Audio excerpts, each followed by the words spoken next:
It's time for high school football. I'm David Swacker, welcoming you to the pit in Santa Maria for tonight's REV Game of the Week between the DUTCHTOWN Griffins and the Santa Maria Gators. Before we talk about tonight's game, let's send it to Jimmy Frederick, who is standing by with Renee Duffin, Mary Bird Perkins, Vice President, Cancer Support and Outreach, to tell us more about their organization. I didn't want to be rude. I've got to run up to the press box. I'm running too. Thanks a lot, Coach. Appreciate it very much. You know, last week we had Michelle Williams and Ryan Houston here talking about all the great things that Mary Bird Perkins is doing around the community. Tonight, it's Renee Duffin. And Renee, thanks for being with us. Really want to talk this week about Prevention on the Go, a nationally recognized program that you guys are really doing some great things with. Yes, we're so excited to be here tonight. And our Prevention on the Go program has been around for over 20 years, providing no-cost cancer screenings in the community where people live, work, worship, and play. And so we offer screenings for breast, skin, prostate, colorectal, and oral cavity. We also do large-scale events like we did on October 4th here in Gonzales at Jambalaya Park, which is our Live Well Ascension event, where we offered all of those screenings on our mobile medical clinics, of which we have 4 now. Well, you guys have locations all over the place, but how can somebody get involved, with Prevention on the Go when you're not having a big event? So we have events all throughout the year, and so they can go to our website or they can call us at 225-215-1234 and get more information about a free screening, because we know that early detection does save lives. And so the earlier you can find a cancer and get into treatment, the better your outcomes will be. Well, you just recently cut the ribbon on a renovated or new facility here in the area. Tell us about it. Yes, we're so excited about the renovation we did at our Gonzales location. It's a 6,000 square foot facility. 2,500 square feet of it is dedicated to an infusion suite with 14 bays, individual bays, and new exam rooms, a lab, a retail pharmacy. This is now going to enable us to be able to serve about 300 patients a month. That is amazing. Cancer touches us all in some way or another, and Mary Bird Perkins is right here in our area, and it really is an amazing facility. Yes, we are very fortunate to be here in Ascension Parish, to be able to enable people to stay close to home and get their cancer treatment. Renee Duffin, thank you so much for being with us. We appreciate all that you guys do at Mary Bird Perkins. Tremendous that they're here in our area. We'll be back right after this. It's time for some football. You're watching the REV Game of the Week. Welcome to REV, delivering fiber-powered technology for both your home and your business. With phone service that connects you to what's important, internet that keeps your devices up and running, TV that delivers all the big moments, and security that protects how you live and work. All backed by local support teams right here in Louisiana. With 5-star service and reliability you can count on, we're ready to connect you to the people and places that matter most. REV. BT Chapman and AJ Pickett with Advantage Therapy are honored and excited to team up with Santa Maria High School Athletics. At Advantage Therapy, we are dedicated to helping our patients regain the highest possible functional status through one-on-one patient care. Advantage Therapy has spent nearly 2 decades providing both outpatient orthopedic physical therapy and occupational therapy to the people of Ascension and surrounding parishes. From all of us at Advantage Therapy, go Gators! Chris's Specialty Foods has you covered for tailgating this season. We do all the prep work so you can spend time enjoying your family and friends. Steaks, burgers, sausage, chicken, wild game, and many other great pork options. Our central location is now open on Wax Road behind the Walmart. And the new Highland location serves hot lunches and has a meeting space for your work team. New Orleans and Millerville are rocking as well. It's fast, affordable, and delicious. It's Chris's Specialty Foods. Everybody loves Chris's. REV presents the Action Minute. Here's the Clinical Director of Action Therapy and Wellness, Haley Leindecker. Let's talk about preventing hamstring tears with football players. The single leg glute bridge will strengthen your hamstrings and glutes. Lie on your back with one foot on the ground and the other leg extended. Push through the grounded heel to lift your hips, keeping the leg extended in line with your body. Hold at the top, then lower slowly. The Romanian deadlifts build eccentric hamstring strength and reinforce proper hip hinge mechanics. Stand with dumbbells or a barbell, hinge at your hips with a soft bend in the knees, lower the weight down the front of your legs, and return to standing using your hamstrings and glutes. For walking lunges with hamstring emphasis, take long strides into a forward lunge, leaning slightly forward at the hips. Focus on pushing off the heel of the front leg to engage the hamstrings. Action Therapy and Wellness specializes in physical therapy, sports therapy, and hand therapy. Just remember, no referrals needed. Give us a call today. Supreme service, supreme selection, and supreme savings are all at Supreme Chevy and Gonzalez. Shop Silverado, Tahoe, and Suburban, Traverse, Trax, and more. Win every time when you ride with the winning team at Supreme Chevy and Gonzalez. 90 years. It's not just a number. It's decades of dedication to great service. The local team at REV has been serving Louisiana families and businesses for generations. Our people have the experience to deliver a superior network, which gives you the speed and reliability to live your best life and get more done at work. We're here for your home and your business. You can count on REV. 90 years of building connections.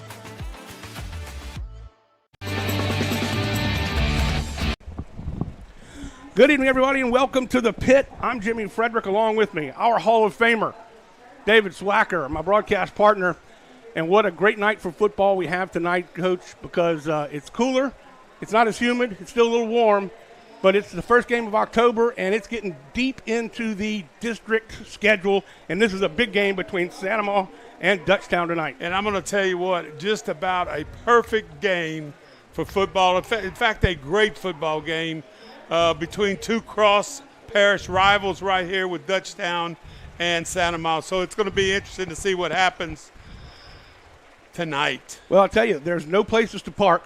They were lined up down the bayou, tailgating.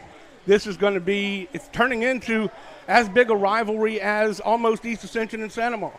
Well, you know, don't knock that bayou, okay? I wouldn't dream because that's where we had a fundraiser for a swim-a-thon. Oh yeah. And if you could go like a mile right there, you could make a lot of money for the school. All right, let's take a look at our coach's notebook. Of course, for DUTCHTOWN, Guy Mastretta in his 9th year.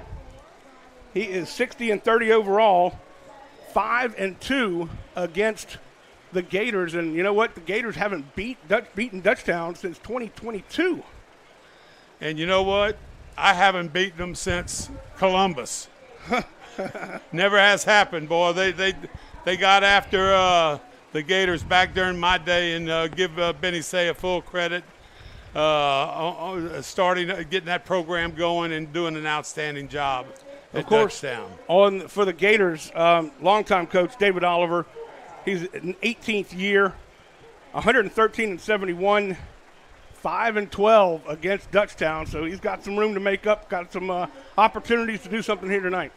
Yeah, you know, it's you never really know just exactly what's going to happen, but I can just tell you this. You know, Santa Maria has played some very good teams and has been on the winning side. DUTCHTOWN on the other side, their schedule hasn't been that great, but it doesn't seem to ever faze them. They're going to show up and they're going to give you their best, and their best most of the time turns out to be a victory. Let's talk about keys to victory. I was at the DUTCHTOWN Prairieville game last week, and let me tell you something. DUTCHTOWN came out slow. They got punched in the mouth a couple of times, and they really struggled a little bit in the first half. They did come back and, of course, really put it to the Hurricanes. But for the DUTCHTOWN Griffins, they got to get no stupid penalties. They got to play fast and physical because that's the only way you can beat Santa Maria. And, of course, they've got to contain Cooper Babbitt. And look, let me tell you, last year, if you remember this, it was 21-0 at halftime. Yep. And just like in your game the other night, DUTCHTOWN came out in that second half. Well, not necessarily in your game, but in the Santa Maria game last year, and outscored DUTCHTOWN, Santa Maria, like 24-0 in the second half. You do have to play both halves. And whatever happens here is going to be the final score. So I think it's going to be important, not just the first half, but also that second half for both teams tonight. Without question. Taking a look at Dutchtown versus Sanamaw, Dutchtown leads 15-5. The series has been played every year since 2005, with the exception, of course, of the COVID year, and we've kind of already talked about it. Dutchtown 10 straight wins, Sanamaw 3 straight wins between 14 and 16. Dutchtown has scored 602 points, and Sanamaw 429, averaging 21.5. And I know Coach Oliver wish he had another touchdown on last year's score, which would change drastically. But this is home field.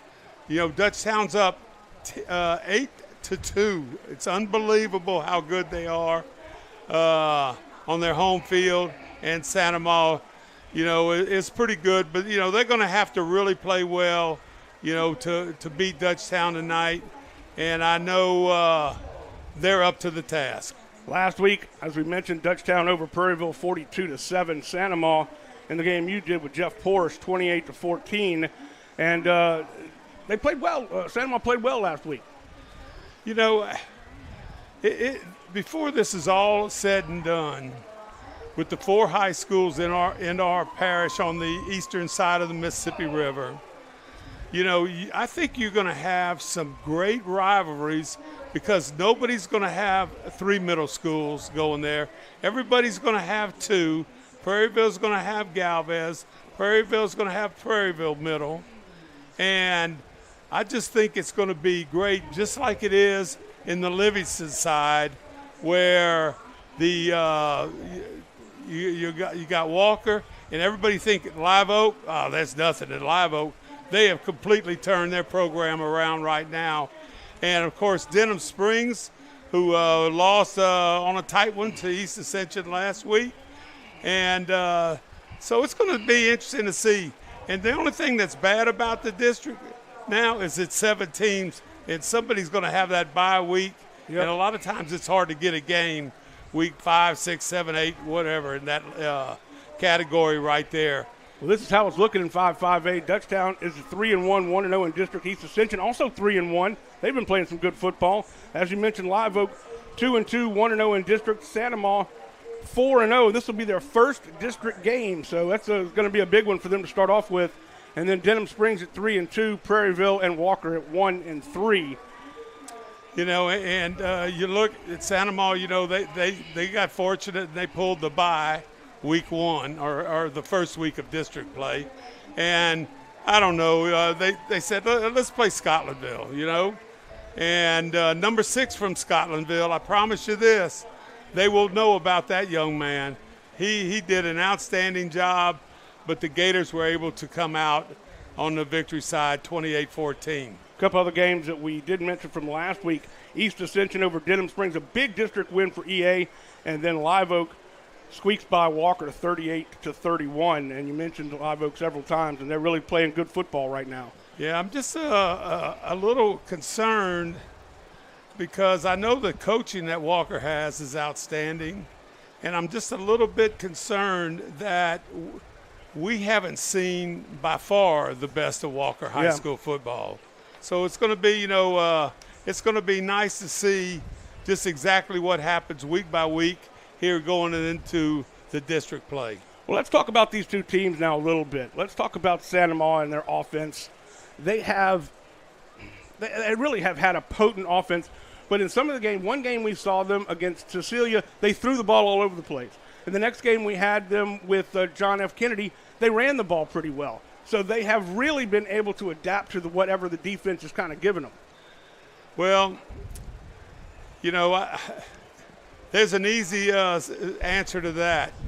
It's the 3 guys that got put into the Sanamaw Hall of Fame here a couple of weeks ago with Cooper Babin starting out in the younger days with his dad in Little League football and stuff like that. And then he comes through Galvez. Where does he find at Galvez? This guy called Benny Babin. And so Cooper has been taught all the way up from primary level all the way up through middle school, and now He's in his 4th year starting as a quarterback for the Santa Maria Gators. So that right there, the quarterback spot is vital in sports, in athletics, all through the professional level and below. The guys across the front for the defense for Dutchtown, really, they're big up front, especially A.J. Price and Drew Price. No relation, by the way. A.J. Price is the defensive tackle. He goes 320 pounds. Drew Price, the nose guard, is 305.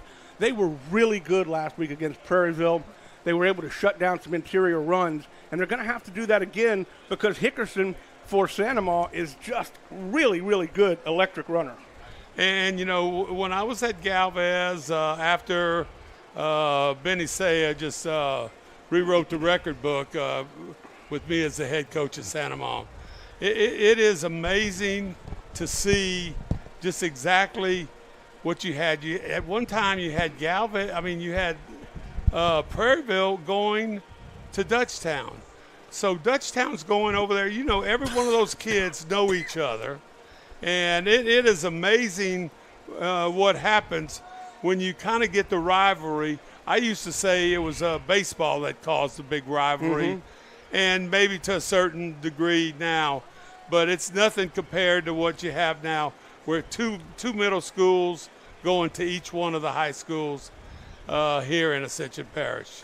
Well, I mentioned that Dutchtown started slow last week against Prairieville, but they really ramped it up.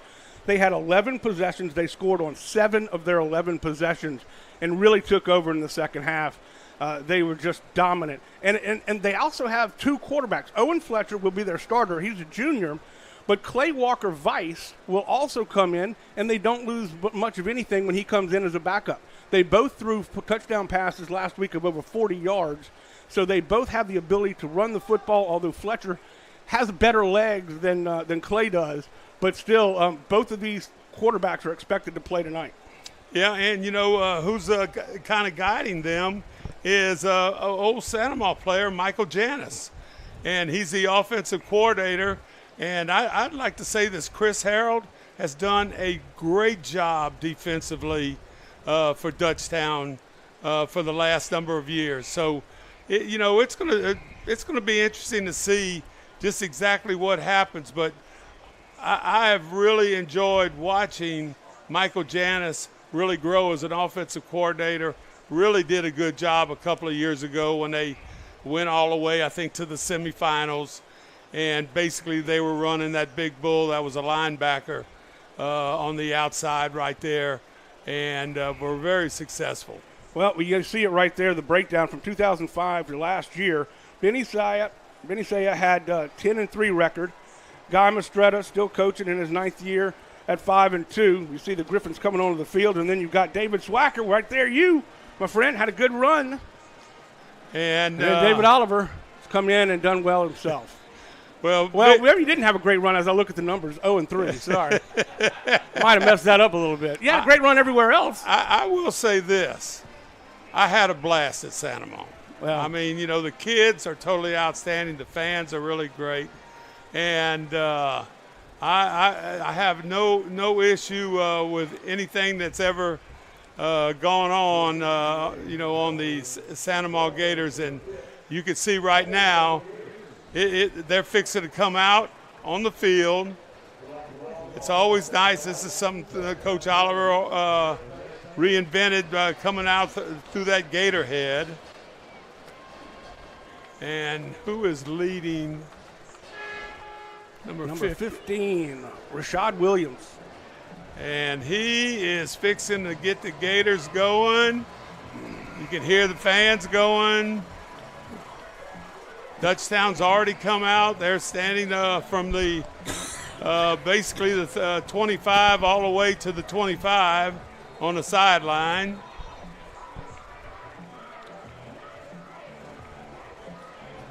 Our officials are from well, we'll get to them in just a second. Here come the Gators. They are fired up, both of these teams. You can tell it is a palpable feeling of impending battle. when you're walking through the stands and looking at and talking to folks. And I'm just telling you, make sure you understand. I'm not going to say in a few years, but that's what I really believe. Prairieville is going to be someone to have to contend with, and East Ascension is going to be, I think, really good in the upcoming years. So it's going to be 4 good teams going against the Livingston Parish group. It looks like number 90, Noah Jenkins, the nose guard for Santa Maria, will be one of the captains, along with Cooper Ladner, the tight end, will be our captains for Santa Maria. Well, for Dutchtown, it's number 62, England Phillips, along with Jordan Odom, Marcelo Rizzuto, and their tight end, Zach Dotter. They'll be the captains for the game. Of course, we're going to have our national anthem being played by the great band from Gatorland. Not sure that that's the official title, but that's what we're giving it for them today. Coach, I'm glad to be back with you. Had a great time last week, but glad to be back here at Santa Maria with you, my friend. Well, you know, I was just concerned whether walking up these steps is getting a little bit tougher on the elderly people. Oh, we also have, sorry, I missed a couple. We have number 62 for Santa Maria as well, Sam Palacios, and also number 13, Nathan Battles, your other 2 captains for Santa Maria.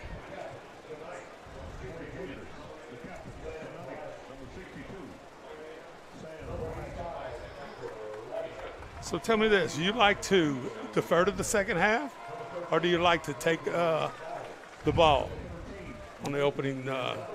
I personally have a lot of confidence. If I'm just saying, I would take the ball if I have confidence in my offense, which I do if I'm David Oliver. I think I want to put some points on the board first and get off to a fast start. That's me. Well, what about you? You're the coach. You're the one who's done it before. I'm going to just tell you, I just thought when I first got this head job, our defense was unbelievable. And so I just deferred to the second half, and then we usually onside kick and got the ball. Most of those, I mean, the kickers that we had at Santa Maria were soccer players, and they could kick a ball anywhere you wanted them to kick it. Well, Santa Maria will be receiving the opening kickoff, so Coach Oliver took my advice, and I appreciate that. Here's your starting lineup first quickly for Santa Maria. Cooper Babin, Hickerson is your running back. Your wide receivers, Millian, LSR, Taylor. Tight end is Ladner. Across the front, Meza, Babin, Alanese, Palacios, and Tassan. Let's stand for we'll have our national anthem, our prayer first.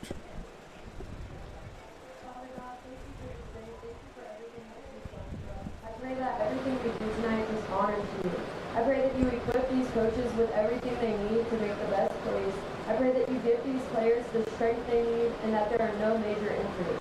I pray that you bless the sports medicine and first responders here tonight, and I just pray for safety over this game, that everyone has a safe ride home. In Jesus' name, we pray and play. Amen. Our color guard for tonight, the American flag is Cadet Grant Wells. State flag is Olivia Coletico. Right rifleman is Kaomi Walker, and left rifleman is Andy Nguyen. They are all from the Junior Naval ROTC program here at Santa Maria. We appreciate their service and thank them for bringing out the colors for us tonight. Olivia Coletico. Right rifleman, Cadet Kaomi Walker. Left rifleman, Cadet Andy Nugent. Now the national anthem from the Santa Maria Band.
Beautiful rendition right there. We appreciate the hard work that the band members put into everything they do. It's a hard job as well, and they do a lot of practicing, just like the football team. Now it's time for some football.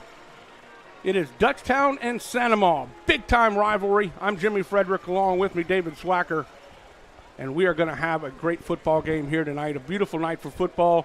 The first football game of October. No hydration timeout automatic anymore.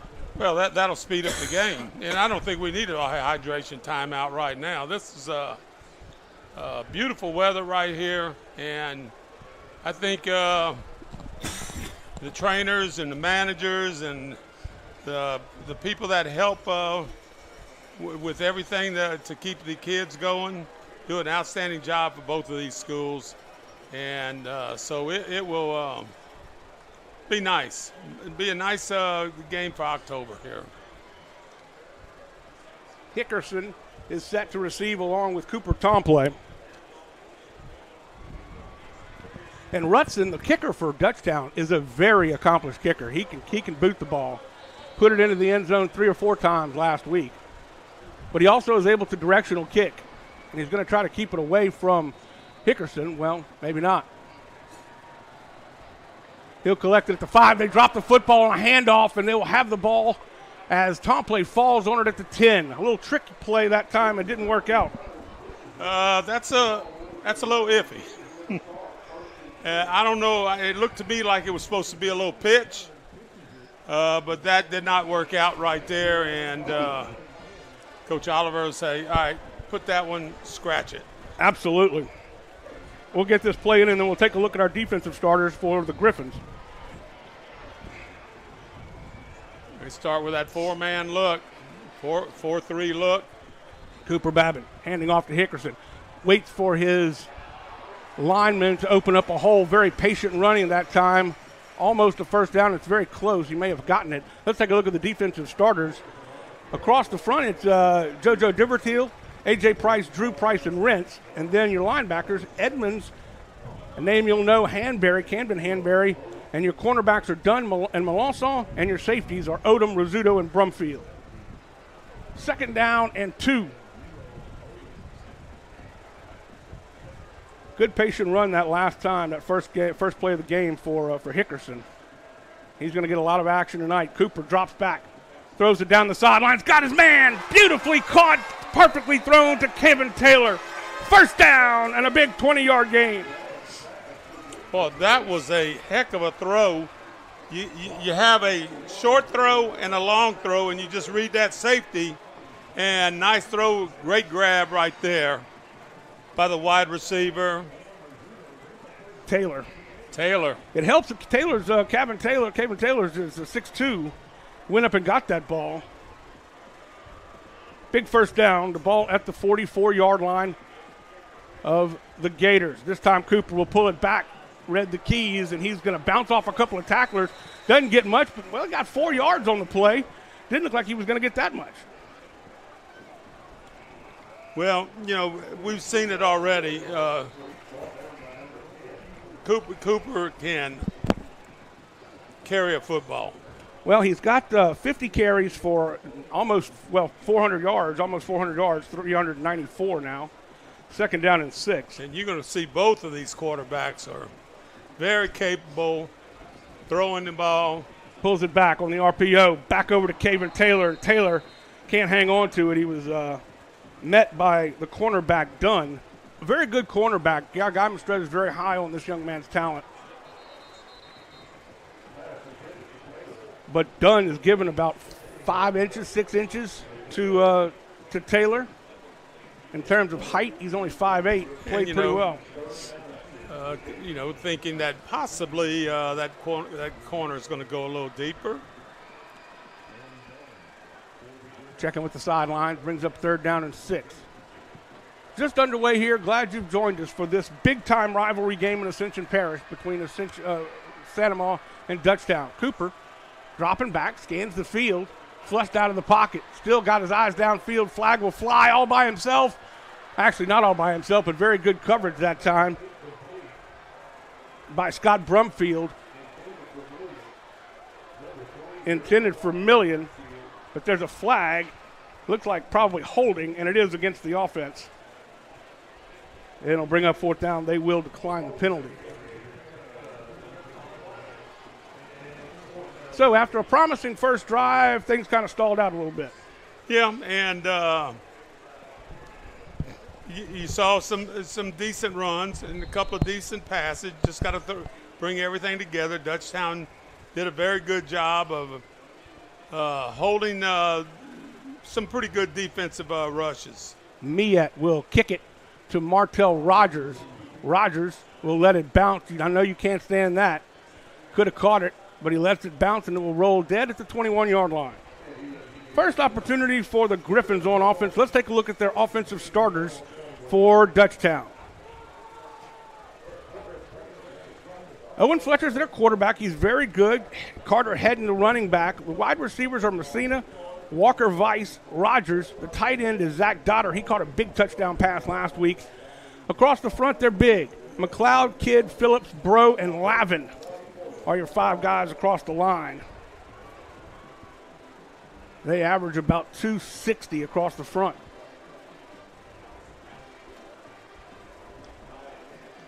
Fletcher throws it into the flats. Upended is number 7, Hedden, but Hedden will pick up a first down. 10 yards on the carry. Nice little pitch right there. A lot of times if you're playing zone defense, you kind of give them a little bit and maybe a little bit too much right there. We'll check the defensive starters right after this play. Brings up 1st and 10 for the Griffins. Messina will split to the bottom of your screen. You can't really see him. There he is right there at the bottom of your screen. Handoff to number 32, Becknell. Becknell will carry for 2. Let's take a look at the defensive starters for Sandoval. The Gators will go like this. They're very good up front. Kyler Rock, we talk about him all the time. Noah Jenkins, Jeremy Watley. Your linebackers are McElroy, Pearson, Hebert, along with Miet. And then your backfield is Cedric Jones, Clarence Jackson, Schoenberg, and Dunn. Penalty on the play, so that'll back them up.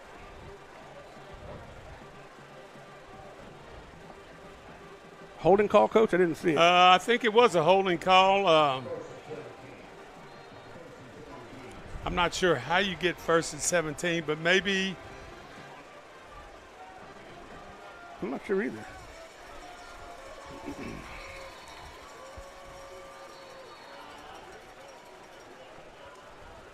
The Griffins will call timeout early in the first quarter. We'll take a break. Don't go anywhere, folks. You're watching the REV Game of the Week.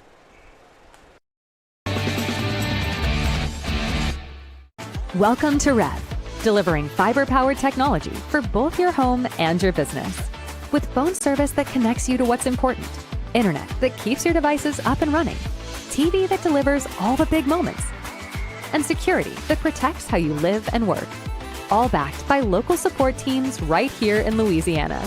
With 5-star service and reliability you can count on, we're ready to connect you to the people and places that matter most. REV. Griffins didn't like what they saw. They had to call the timeout. Well, you have Jay Dykes, who's the defensive coordinator for the Gators. And then you have Mike Janis, the offensive coordinator for Dutchtown, going against each other. A little sprint out action. Running to his left, throws it away wisely. Owen Fletcher couldn't find anybody. And some people would say, all right, that is intentional grounding. That changed a couple of years ago, especially when the passing got involved in it. And once you get out of the tackle box, like the offensive tackle and the offensive tackle, left tackle and right tackle, which he was way out of that position, you can throw anything as long as you get past the down box on the pass. Well, the guys giving him chase were McElroy and Hebert, and they did a good job of busting through and getting off the blocks. This pass is caught by number 9, Rogers. He's got some room. I thought he was going to get wrapped up in the backfield, but he's ended up making about a 7-yard gain. So it brings up. Well, you had that little screen coming down the line, and he said, I don't think I'm going to go, back through that middle right there, reverse it, and picked up a nice little gain for a 3rd and 10 situation. punished the free safety, Schoenberg.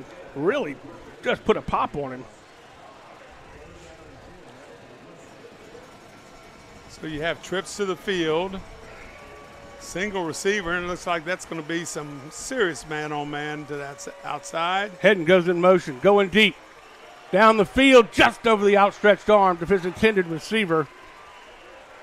That was Martell Rogers again, and they'll have to punt it away. So both defenses hold on their first possessions. And a nice job right there defensively, and a real nice job on the throw. Everything was perfect, for a possible reception, a long reception, but just could not get the ball to the receiver, and the DB did an outstanding job. This kick by Rutson is a high spiraling kick. It will bounce and take a Gator bounce, go out of bounds at the 46-yard line. Very short punt. Sometimes you see that in the professional and college level. Not a rush being put on, so you run a little bit to get your people to go down. They're not going to throw the ball in that situation because it would be intentional grounding right there, illegal receivers down the field, I should say. 1st and 10 now for the Gators. Great field position at their own 47. Going to pull it back, quick pass across the middle, and just put a little too much pepper on it to Jermichael Million. I think that's what you call one of those RPOs. Yes, sir. Where you're reading someone to either hand the ball off, or sometimes it's a keeper by the quarterback, sometimes it's a pass. Really thought he was going to hand it off that time, but he definitely pulled it back just at the last second. Well, you had an opening right there. It's hard to defend that quick slant, that 1-2-3 throw kind of pass across the middle. This time he will keep it himself, actually. Pulls it back from Hickerson. He's dancing down the sidelines. He picks up 14. Well, First down. That's the thing that one of the couple of plays that Cooper's made a living off of, a fake and go. Janice at Dutchtown, he has been really good with his quarterbacks doing that over the years. And Cooper was able to get outside where it was a little clearer route and pick up a first down. Did a good job. Looked like the defensive end kind of crashed down expecting Hickerson to get the ball.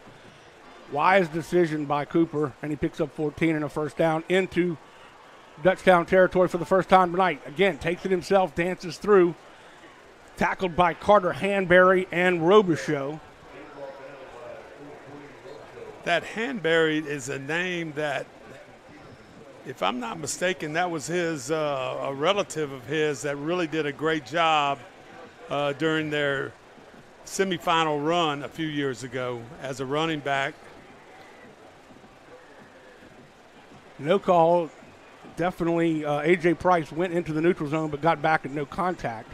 Well, you get in the neutral zone, it's going to be a call. But I guess he didn't get all the way in. Plenty of time this time.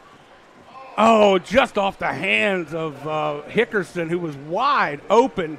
A long throw to the right side of the field. Watch it here. Boy, it opens up right there, and Hickerson makes this catch. He's going to be close to the first down mark. He just took his eye off of it that time. Brings up third down. Got to tell you, Jermichael's cleats, they're yellow, just the same exact color as a flag, and I keep having to remind myself that those aren't penalty flags out there. I'm going to have to tell Jermichael how you complimented. Yeah. Again, clean pocket, makes the throw, and he dropped it. Oh, man. Another good throw that time, or another opportunity for a first down by Elisar, and Elisar couldn't hold on to it. He had to go down to get it, but that was a catchable football. Yeah, well, there's no doubt. And Elisar is a guy that's doesn't have a lot of catches, but I'm going to tell you what, he's got a reputation of being a pressure man, catching balls under pressure, doing a heck of a job. Miette is going to punt this one away. Martell Rogers set to receive it. It's a pretty good kick, and it will let it bounce. I don't know why he let it bounce. I just really don't. He could have caught it at the 8-yard line. Instead, it'll roll down to the 7. Nice job for Miette. Perfectly punted football.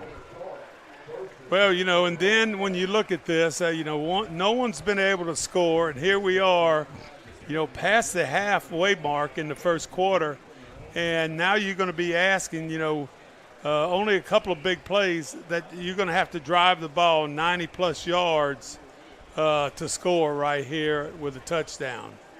It's going to be a little bit tougher. Quick scoring update from Master Control.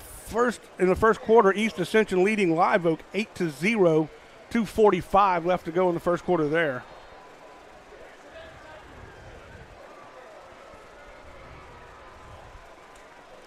Handoff.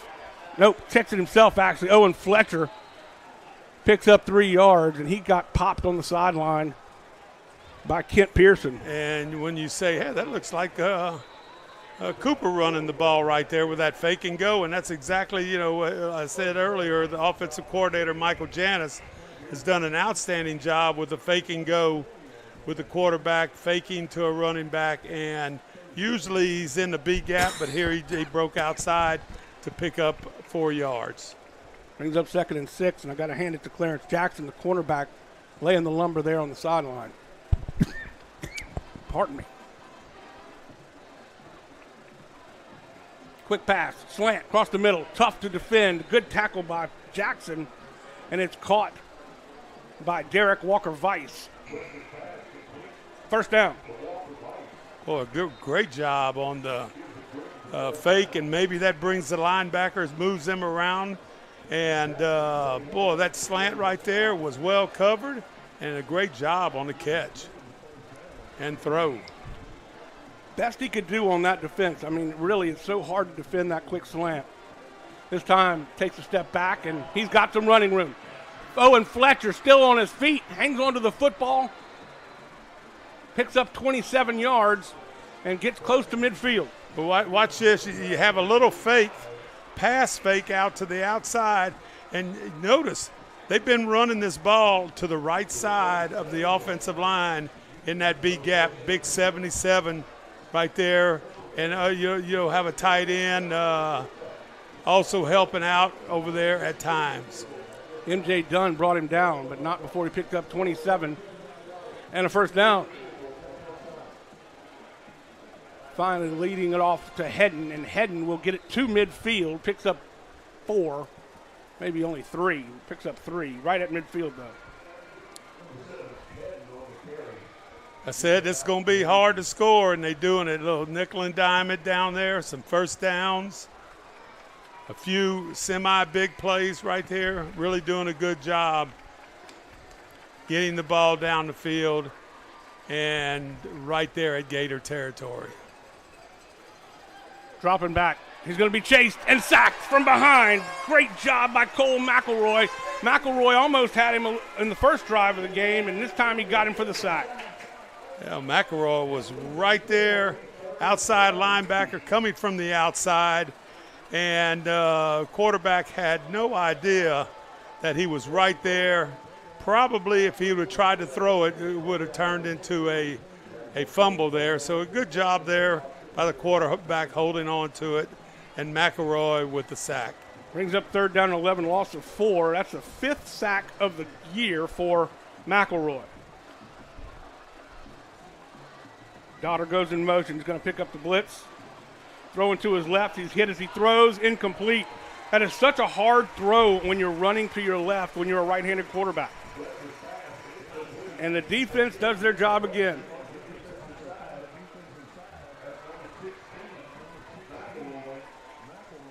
McElroy hit him again. McElroy said, I'm on defense because I love to run and hit, and that's exactly what he did right there. Outstanding job by the outside and backer. Let's just see if the punter runs around a little bit this time. Rudson had a short punt in his first punt of the game. He does run it, and he will boot this one a little bit better to Miet. He catches it on the fly, looking for a little bit of a hole in reverse field, and he will be hit hard at the 18-yard line, and there's going to be a flag coming in late. Well, not late, right at the tackle point. I think that's going to be block in the back on Clarence Jackson. Maybe a block in the back. Excuse me again. I'm sorry about coughing, guys. Haven't heard any coughing. Struggling, brother.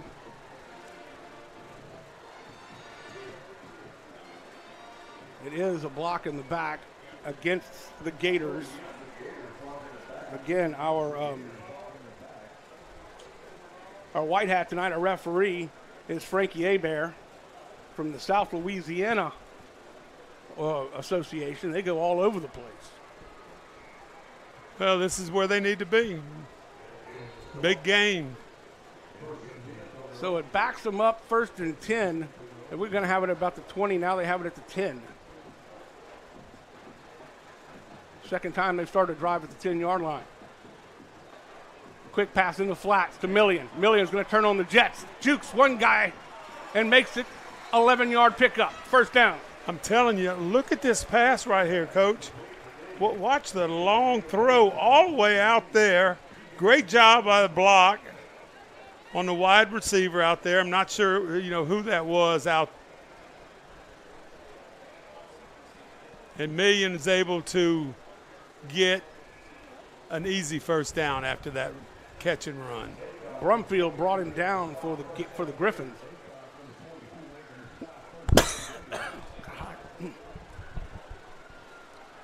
Plenty of time to throw the football. The offensive line's doing well. Goes up strong, and a great defensive effort that time by number 0, Jordan Odom. That was going to be a big pickup for Jermichael, but it was knocked away by Odom. Well, and I'm going to tell you what you had right there, outstanding pass protection, but you also had outstanding defensive coverage in the secondary right there. Seemed like that ball took a long time to get there, Yep. I mean, it was a long pass, I get it, but it just seemed like it was in the air a long time, and Odom had a good jump on it. Brings up 2nd and 10. Chris Harrell, let's see what he dials up for Dutchtown. Dropping back, coming on a blitz.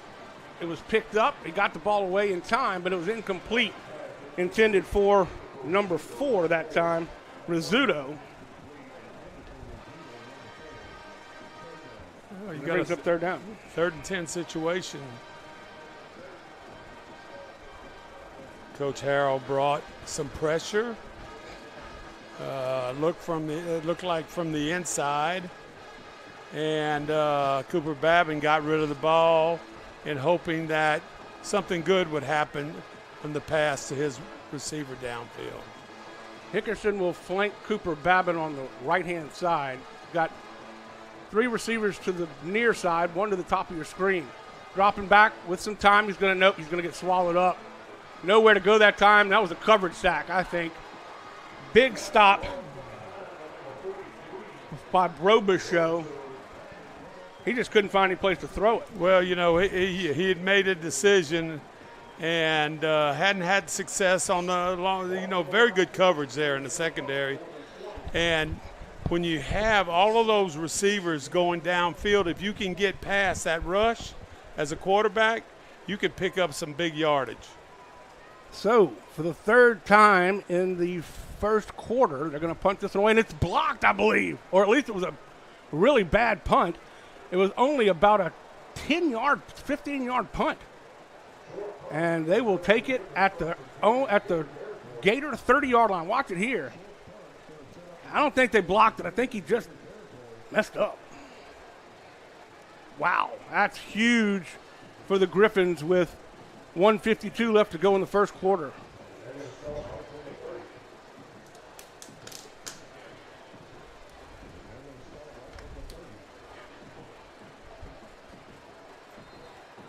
Owen Fletcher has run the ball effectively from his quarterback spot. Well, you got tight end look on this side. Handoff to, nope. It'll be Fletcher taking it himself across the 25 to the 24. Pick up a 6.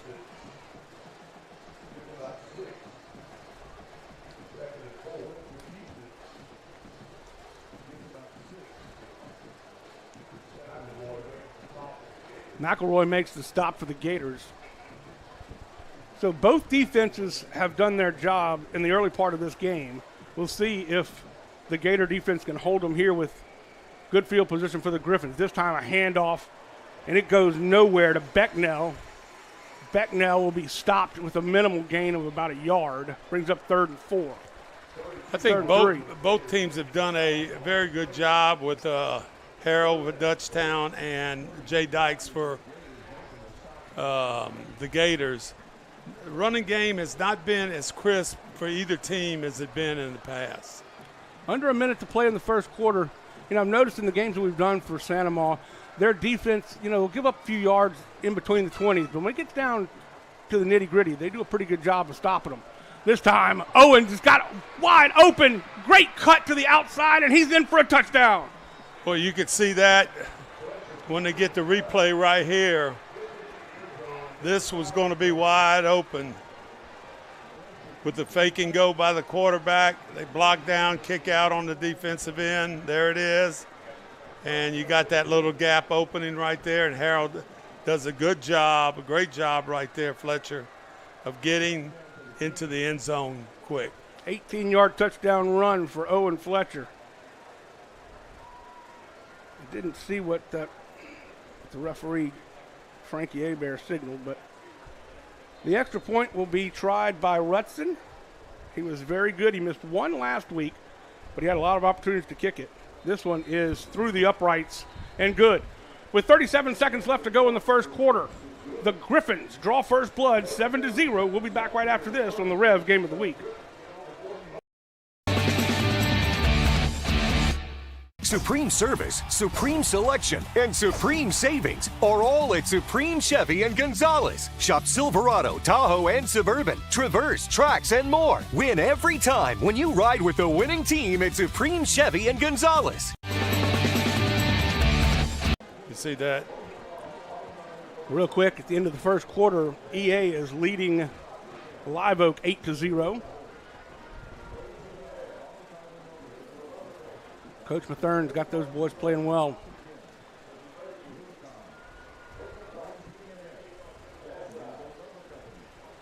Look at that. The cut outside, the vision by Fletcher, Owen Fletcher, just tremendous. And I undercut him. Actually, that run was about 24 yards, not 18. Well, for as long as I've been doing that, that's been a prime running play for a lot of the teams, all the way up to the NFL. If your quarterback's a runner, you fake one way, you go the next way, and you're pulling a tight end, you're pulling a guard, you're pulling two people, and they have done an outstanding job of teaching that and setting that up for whoever is going to get the ball, and it could be a running back or a quarterback easily getting the ball. So there was a penalty that was during the extra point or right before it, and it's assessed on the kickoff. A line drive kick, a little squibber, picked up, and he's got some running room. Good block by Tomplay, and it's number 9, Landon Blanchard, taking it from his up back position and giving them exactly the same field position. Right there. Who's that number? That's Tomplay. Number 31, Cooper Tomplay. Tomplay, that's a great name right there when you talk about in the past. Mom and Daddy, good athletes, and a great block right there by Cooper.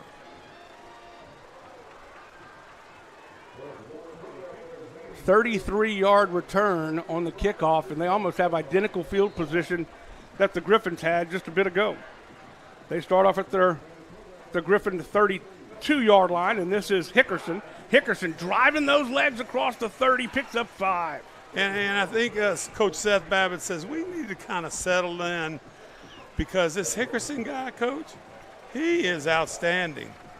We've got to watch him like 4 weeks in a row here, and he is outstanding, reading what's going on, blocking, and then finding a hole and getting through there quick. Jaquan Gordon is now, and that's the end of the first quarter. We're going to take a break. Don't go anywhere, folks. We've got a lot more football here from the pit. The Griffins leading the Gators 7-0. Back after this on the Rev Game of the Week. 90 years. It's not just a number. It's decades of dedication to great service. The local team at REV has been serving Louisiana families and businesses for generations. Our people have the experience to deliver a superior network, which gives you the speed and reliability to live your best life and get more done at work. We're here for your home and your business. You can count on REV. 90 years of building connections.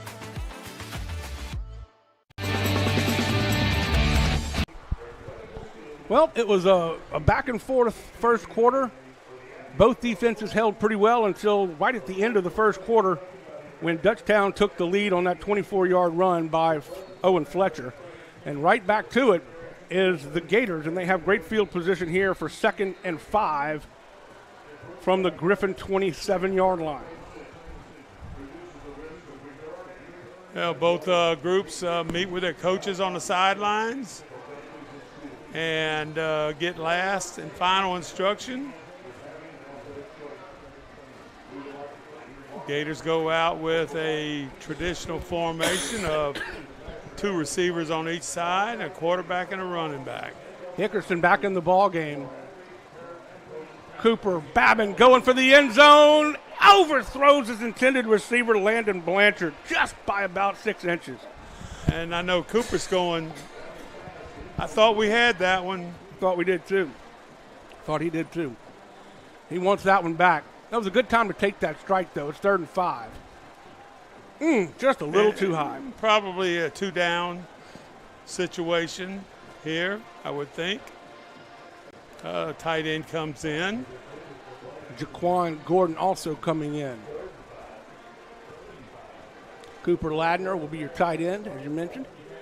And you got 2 running backs flanking Cooper Babin. Hickerson to the left and Jaquan on the right. It's going to be pulled back for Babin. Babin's got the first down, gives him a little juke. Still on his feet to the 10. He's got an opportunity to get to the 5, the 3, the 2, and just a little bit shy of the goal line. That was a heck of a run. Heck of a run, and I'm going to tell you what, it looked like he kind of bobbled it right around the 5. But there you go, good little move, getting some blocks downfield. Jordan Odom saved the touchdown, but it's 1st and goal from the 2.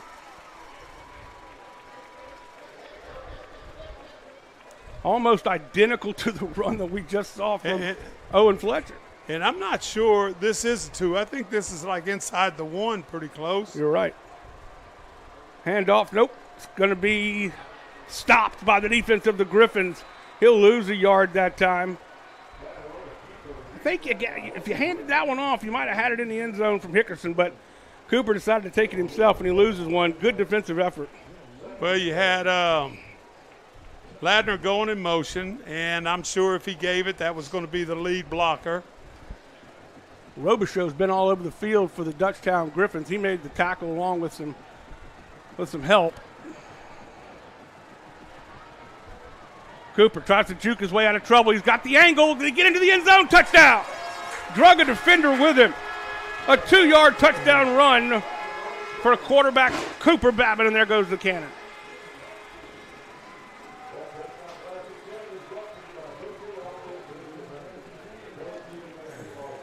Just a misdirection play. Misdirection, and good job on the little stiff arm right there.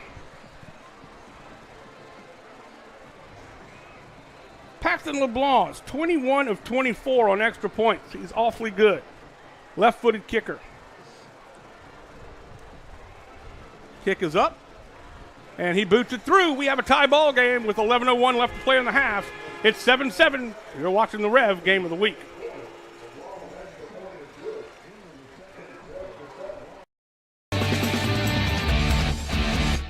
Supreme service, supreme selection, and supreme savings are all at Supreme Chevy and Gonzalez. Shop Silverado, Tahoe, and Suburban, Traverse, Trax, and more. Win every time when you ride with the winning team at Supreme Chevy and Gonzalez.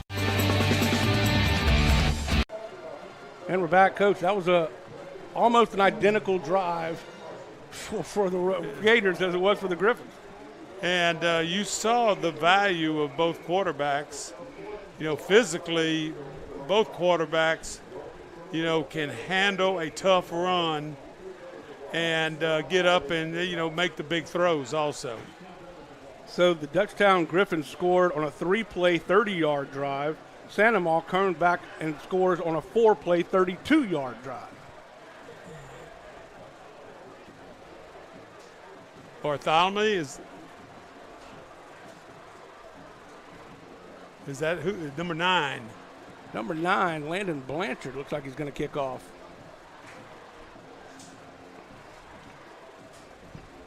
And as everyone knows that follows the Gators, there's been some problems on the kickoff return, or the kickoff team, I should say. And so let's just see if number 9 has a solution here. It's a little pop-up. Fair catch called by number 3, and makes the catch Caden Messina, the receiver. And they'll take good field position at the 40. You know, when I see things like that, I got it. When I see things like that, it just makes me feel that kickoff return team, well coached. Yep.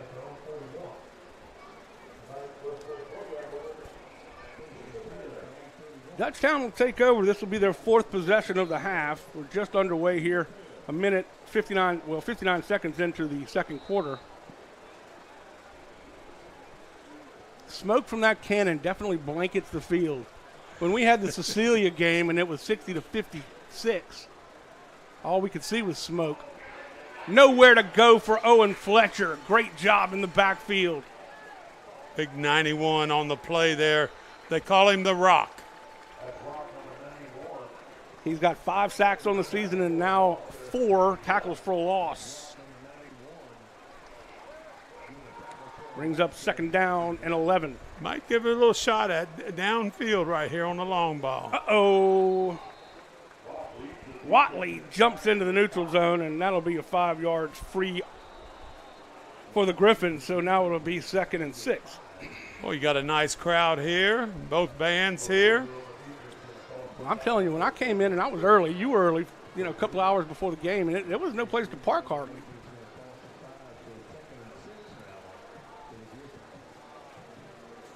Second and 6 now. I feel like there's going to be a long ball here. Little high snap. Owen dumps it off to Messina, and Messina is taken down immediately by Miet. Very good job on that tackle, because I'm going to tell you what, there was yardage fixing to happen right there. If you don't get that tackle, I know you had another guy out there. Miet, nice diving tackle at the ankles. Well, and he had to get off the receiver that he was covering. He was covering Dotter. Who's got this guy? I guess I'll take it. Yeah, great tackle. Brings up 3rd and 3. Well, maybe change of play here. Let's see what happens. Dumping it off to the screen, and he just took his eye off of it, took his eye off of it, thought he was going to run before he made the catch, and that's unfortunate. And I'm going to call it the Rock. The Rock was coming. Watch him right here. 91, he's chasing. And I know 7 had to say, doesn't look good for me if I catch this ball, so let's see what happens. Definitely heard some footsteps and saw some daylight before he wrapped it up. Brings up 4th down. Yeah, they will punt it away. Let's just see what I like this moving around. There you go.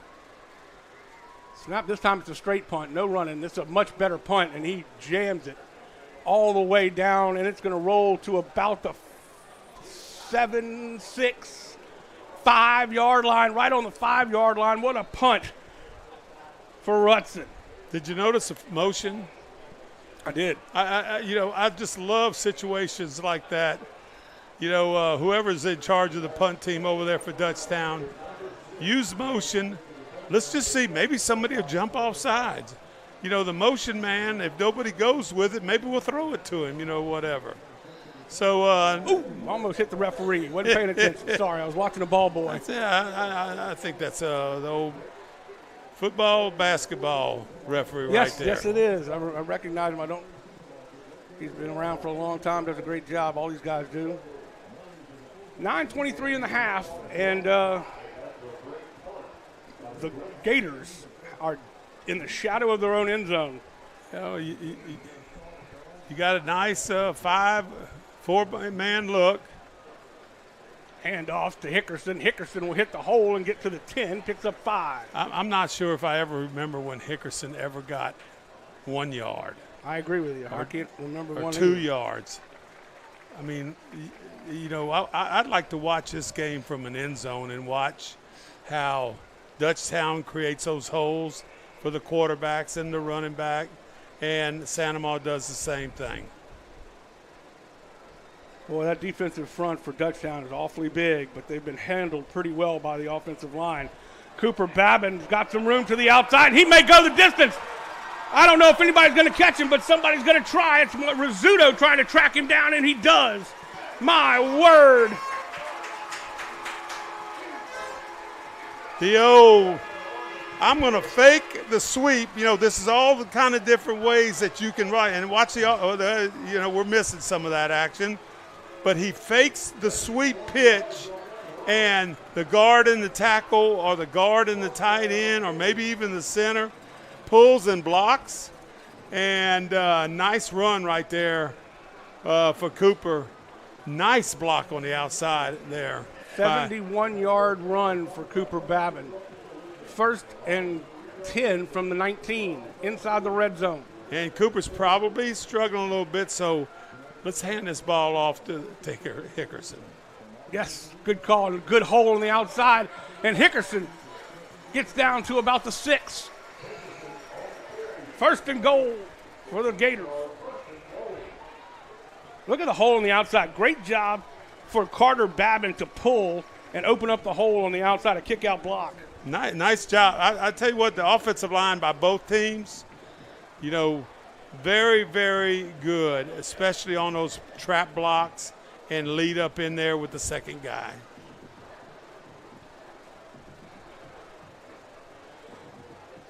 Handoff again.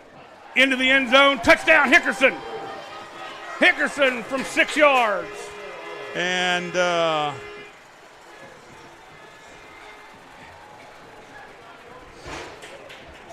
Hickerson, just 175 pounds, and most importantly, just a junior. That is his 8th touchdown of the season.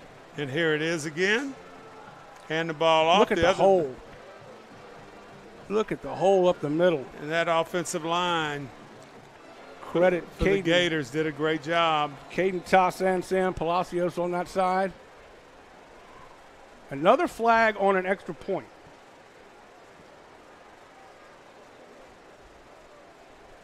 Yes. Well, you know, you may want to, you know, that goes from the 3-yard line to the 1.5. And you know what Hickerson's saying, huh? Yeah, boy. Yeah, boy. But they're going to go ahead and kick it. Paxton LeBlanc, 22 of 25.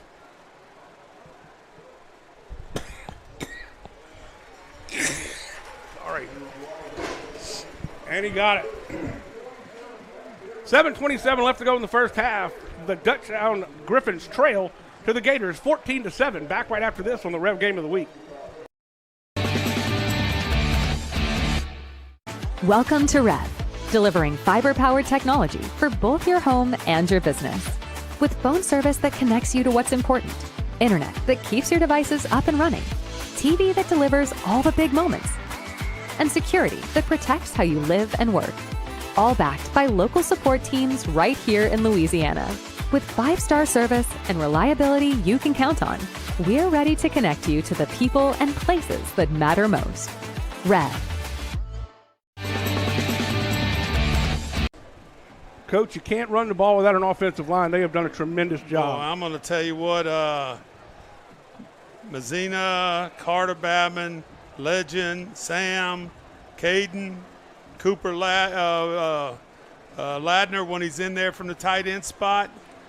And the main thing, the quarterback and Hickerson have taken advantage of it.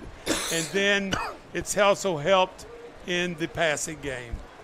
Great job right there on some big plays there all led by, to me, the offensive line.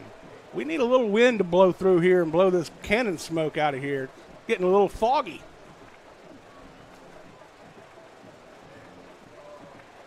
This time it's going to be a looping kick taken at the 20-yard line. And just as you mentioned a minute ago, they have trouble, and he's going to go. It's number 9, Martell Rogers, all the way in for a touchdown. No flags anywhere. And just like that, we have a tie ball game.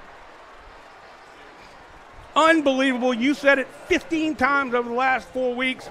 The kick return, kickoff has got to get better. And he just took it right up the middle, and nobody was going to catch him. Well, maybe call you soccer coach. That was an 80-yard kickoff return. Touchdown for number 9, Martell Rogers. Rutzen's kick is up and good, and it really wasn't a tie ball game, but now it is a tie ball game. Well, you got a flag. Uh-oh. Let's hold it here. A lot of guys coming in late. And that's going to be a 5-yard penalty, I would assume. Well, 5-yard, half the distance to the goal. Yep, they're waving the flag off. All right.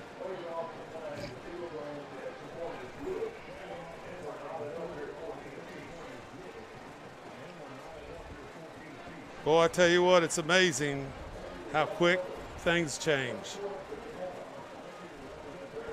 No doubt about it. Let's take a look at what's coming up next week on REV and just in the area, 5-5A district. You've got the Ascension Swim Meet. Myself and Jolie Hartman will be doing that one on Wednesday. Denham Springs is going to be playing Live Oak on Thursday. And then the big East Ascension Prairieville game, the REV game of the week. Santa Maria will travel to Walker, and Dutchtown has their open date.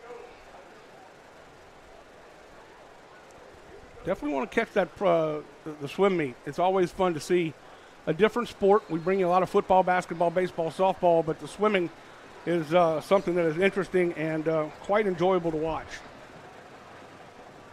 Rutson boots it. Collected by Tomplay at the 5. Tomplay is going to see if he can return the favor. He's got a good return, but he's going to be smashed at the 36-yard line. Flag down.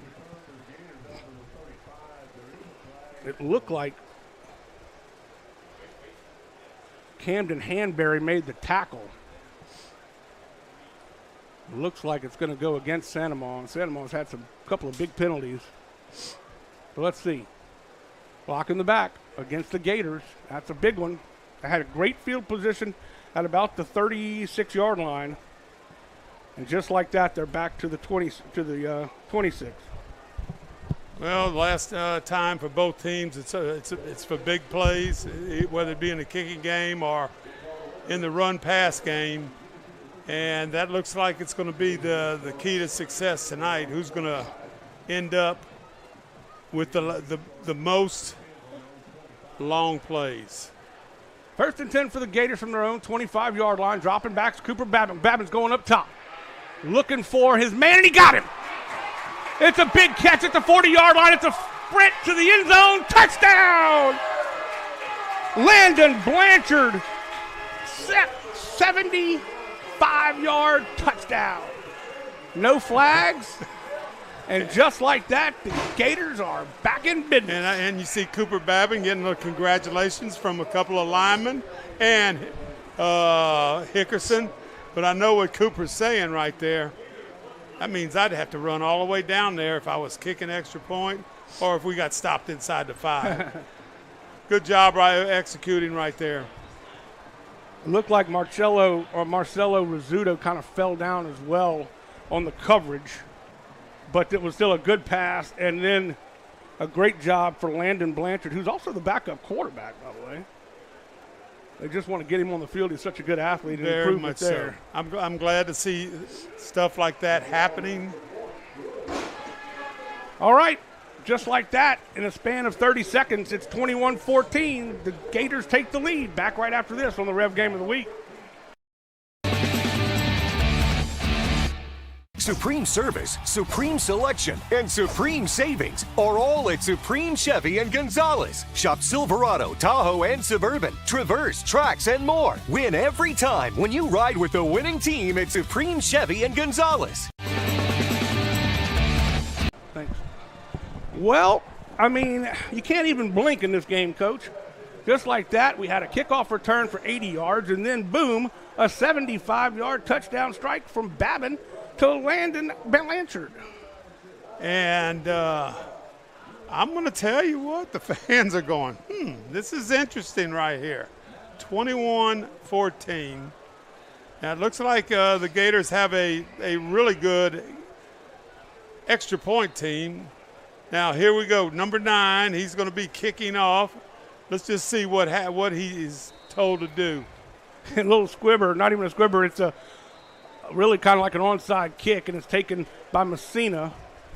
And that's a second opportunity for Messina to catch a kickoff. And, again, right at midfield, good field position for Dutchtown with just under 7 minutes to play in the half. They got lots of time. And you know, the amazing thing is, boy, that's a great job by Dutchtown right there.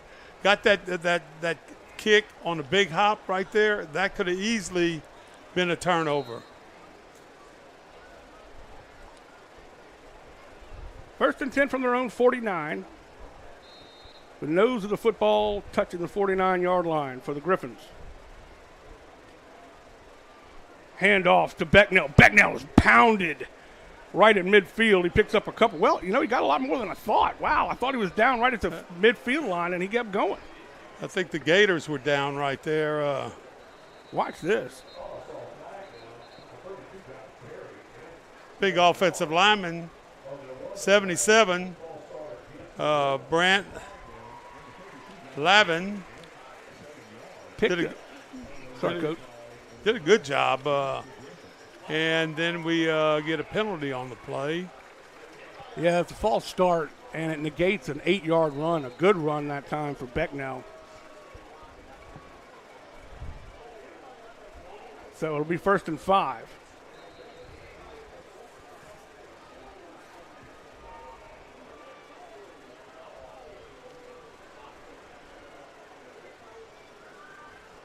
It's going to be Owen Fletcher.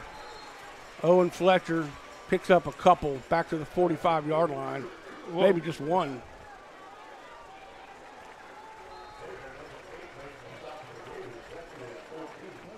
Miles Abear makes the stop. Brings up 2nd and 14. Clock rolling at 6 minutes and 6 seconds. Well, we got a second, a quick update. 5:41 left to go in the half. EA up 15-7 against Live Oak. Becknell going in motion. Owen Fletcher's going to run it himself. He's going to be hit from behind after picking up about 7. You know, when Watley brings him down. When Fletcher sees this play, the slot receiver or the one that went in motion, he just didn't have enough time to reload and get that arm ready to throw. So a 7-yard pickup brings up 3rd and 6. Guy Mastretta's got to be thinking, do I want to go? Is this 2-down territory for me? Keeps it himself, and Owen Fletcher's brought down by Schoenberg. DJ does a great job coming up from his safety spot, brings up 4th down. And I'm going to tell you, he came up hard and fast. Great wrap-up tackle. These guys on both sides of the ball are doing a good job textbook tackling in terms of driving your legs, wrapping them up. Good point right there, Coach. And this right here, let's say maybe try to get them to jump. That might be a thought. 4th and 3. Yep, there you go. Nice play. Could possibly try it again. Maybe call a timeout. Drops back. He's going to quick punt it. So that's an interesting play, and there's nobody down there to receive it except for the Griffins, and a perfectly punted football on the quick kick. I love it. Great job for Owen Fletcher to put it down at the 4. Holy mackerel, what a beautiful play. And what an athlete that you have there at quarterback in Fletcher. He just got back just like he was going to be a shotgun quarterback, and that you can't take 2 steps. You basically need to take 1 step and just get it down there and get your receivers to run down there and down it here inside the 5-yard line. Well, the last time they were down at the 5 or inside the 5, they had a 4-play drive. Big touchdown for the Gators. Let's see what they can do here from their own 4. Well, this would be run-down territory, I believe. 4:20 in the clock rolling. Quick pass, slant to Million. First time Million's been able to catch the football, and he is all the way out down to the 27-yard line. What do I know? Million right there. Just one linebacker. Okay, that's the punt. That was a beautiful punt. Just one linebacker, and that cleared the middle out. And you see right here, Jamaica got in that slot where that linebacker was. And basically you're reading that linebacker to throw it in there. I think if he hadn't stumbled right after he caught the football, he might have gone the distance. This will be Babin taking it himself. He's got a hole in the outside, bumped it outside. Great job for him. He's going to take a shot by Rizzuto, but not before he picks up a first down. Notice how he carries the ball, Coach.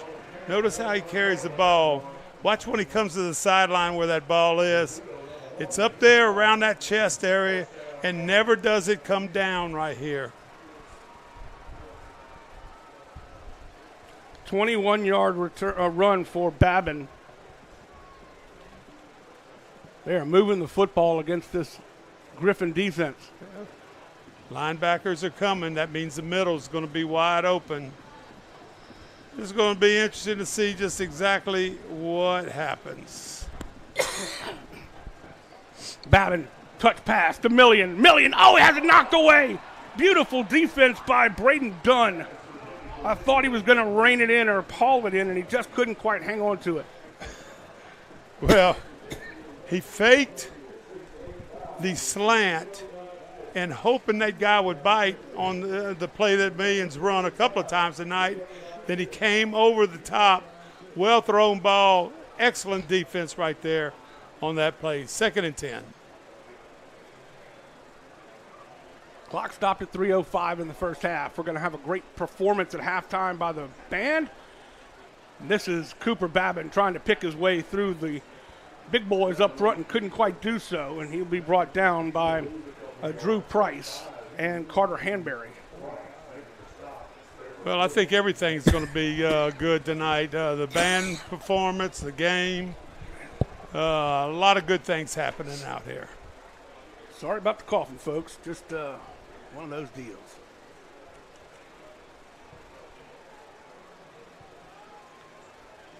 Brings up 3rd down and 11, lost a yard. That was the first loss for Cooper Babin in the ball game at running the football.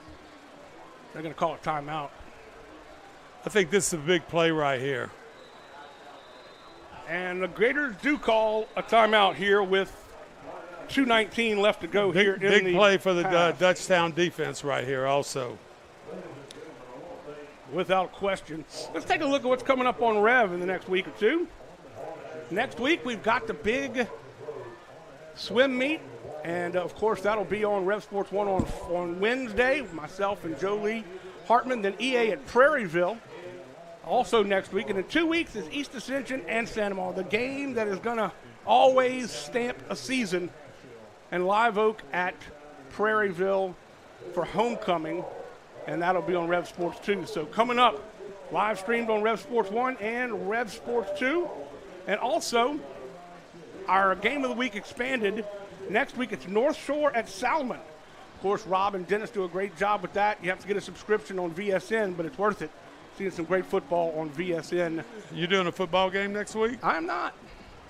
I'm just doing the And your best event in swimming is? Best event in swimming is floaties. There you go. Laying on the raft. Best I ever could do. Trying not to drown. Here we go. 3rd and 11. Cooper Babin looking for some help. Steps up in the pocket, finds his man, and it's knocked away. There's a flag down after the pass. Could be roughing the passer. That would be huge if it is, as the defense was there to knock the ball away.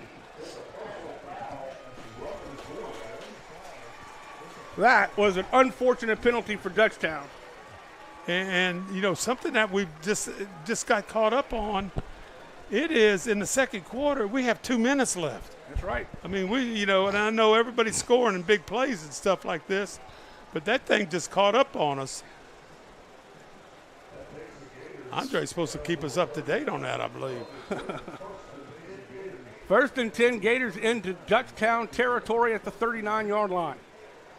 Boy, you know, Harold's telling his kids, we got to slow this down. We got 2 minutes left right here. And Seth Babin is doing just the opposite. Let's go get him.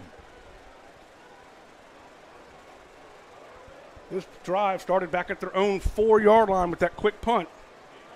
On the option, Babin pitches it perfectly to Jaquan Gordon right before he got hit, and Gordon will step out of bounds, but he picks up a couple. Yeah, it's a little scary right there, but it was right into the sideline. Gordon, a backup running back, but very efficient in the games that I've called. Picked up 1 on the play, brings up 2nd down and 9. Jermichael is in the slot at the bottom of your screen, along with Riley Rizzuto out wide. Babin looking for Jermichael again, going deep. He's got Jermichael in by with a step and hits the defender in the back. The pass was underthrown. Oh, my goodness. If he had put a little more on it, Bryce Chatfield plays defense and just gets hit in the back. Right there. Wow, he had him by a step. That was nice good route. Same route, the little slant and go. He had to put on some speed because he was beaten. And, of course, Millian had to slow down a little bit, try to come back to the ball. Brings up 3rd down and 9. Oh, I know Babin wants that one back. Now, do you get called? Is it a pass breakup if the quarterback hits you in the back and you didn't even turn around? I would think so. I would think so, too. Quick slant. There's the slant. Referee goes down. And I think it's a 1st down. Elisar on the catch. He dropped one earlier. Good job there by number 10 for the Griffins. Somebody lost a shoe, too. Somebody done throw the shoe. Not like the Florida Gators did a few years ago. 1:52, clock stopped. 1st down for the Gators. Ooh, threw my pin at you, Coach. Braden Dunn, outstanding job. Babin again. He's got some room on the outside. Takes it around the left side. Still on his feet. Ooh, he's going to be hit hard. He was in the process of going down when one of the defenders, you'll see it here, everybody thought it was a late hit, but I think they were both in the process. Ooh, that was a vicious hit, though. Yep. No flag. 120 and counting. Picked up of 9.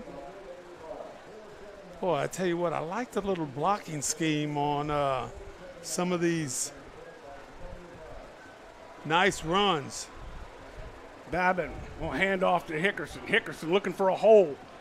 The defense does its job and fills it up quickly, and that's A.J. Price. 320 pounds of him, throws him down like a rag doll.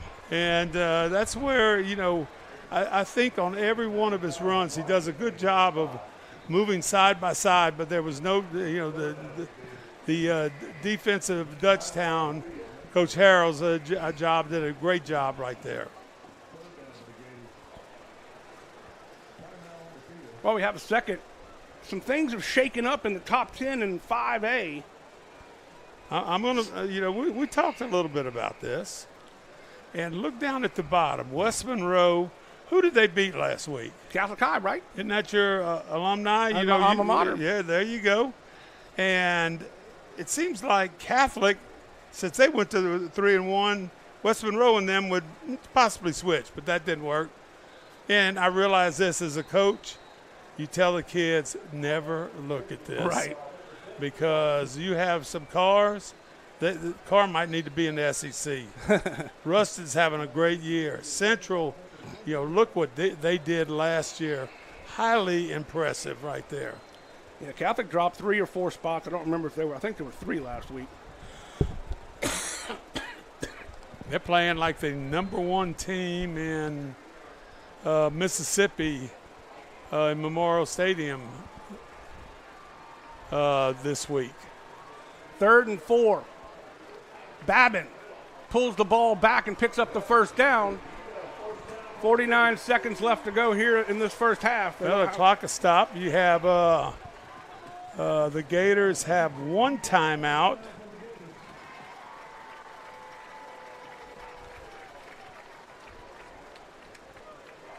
So they've got some time. The clock rolling at 37 seconds. Get 2 or 3 plays in here.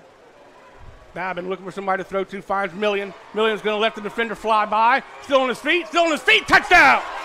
Broke 2 tackles, let one of the defenders fly by, and on the 11th play of the drive, they get in for the score. Million, you know what he looked like? A well-coached kid right there. Yes, sir.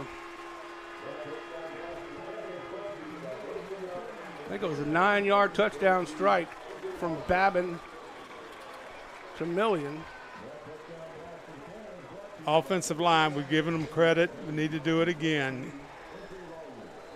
Babin went to his 2nd, maybe even his 3rd receiver right there.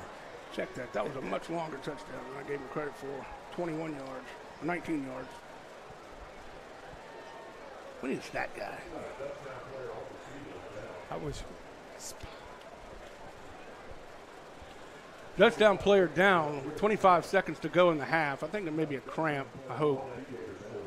But well, yeah, you got the foot, you're angling it back. You see Coach, Dr. Middle school scores. Central, big game, and they're in first place right now, 32-0. Dutchtown, 16-0 over Lake. Prairieville 25 to 14 over Lorry. Gonzales also tied undefeated for first, 33-0, and Galvez had a bye. It'll be interesting to see what happens the next couple of weeks here in middle school. So with 25 seconds left to go in the half, the Gators score 2 touchdowns in a row. Drive started from the 4-yard line. The PAT is good. We'll keep it right here just because we're going to take a break in just a bit at halftime. But that was a 96-yard drive, 11 plays, capped off by a 19-yard touchdown pass from Babin to Million, and Million had to work to get into the end zone. And just because I was at Galvez, I'm not trying to get any credit here, but those 2 kids went to Galvez, and I'm sure either throwing it then or handing the ball off to Jermichael was a common thread that caused Coach Babin and I to be good coaches. Well, I think you might have something to do with it too. You know, you develop these young people, young men, into the guys and that they are. Touched a lot of people's lives over the years, Coach. Thank you. Appreciate the kind words. And I know Benny and I, we had issues with this right here. Because in middle school, you're not going to have anybody kicking the ball off into the end zone. So we always were sitting there shaking our head. I said, Benny, you're working the defense. You think you can stop him? Just onside, whatever. Right. But you got 2 timeouts going against you. It had been Landon Blanchard kicking off. Now it is Paxton LeBlanc to do the honors. Of course, he's the place kicker, field goal kicker. Did the ball fall off the tee? No, it didn't. I didn't think it did, but it came back up the. Little short kick. Yep. Little short kick. The boots are pretty good. Collected by Walker Weiss, and he will be tackled. Not going anywhere. Number 37, Kent Pearson, makes the stop, and 19 seconds to go in the half. It'll be Dutchtown's. Well, Santa Maria, they're giving a sigh of relief right there. But you know what? Nice little high kick. Didn't go very far, but it went a lot farther. and you got great coverage right there. Boom. Possibly this might be over with that first half pretty quick. We're at halftime at East Ascension and Live Oak, and East Ascension only leading by 4 now, 18-14 at half. We have 19 seconds left in our game here to go to halftime. Good catch by Walker Weiss. I thought he might have grabbed a face mask, and that's exactly what he did. I'm going to tell you what, that white hat had a nice arm right there on it. What's our white hats? They're from the South Louisiana. Yep, South Louisiana Association. Frankie Hebert. So they go all over. It's not just the Baton Rouge area and Ascension and Livingston. They go all the way to Slaughter, all over the place. Watch right here. He's going to grab his face mask. Boom. Very good call. Flags coming in from all different directions. That'll be 1st and 10 now. Big penalty for Sanamaw. That's their 4th penalty of the night. And this, you could have you could have 4 long throws right here in a matter of 12 seconds. Timeout's called with 12 seconds to go, as you just mentioned. Gators call timeout.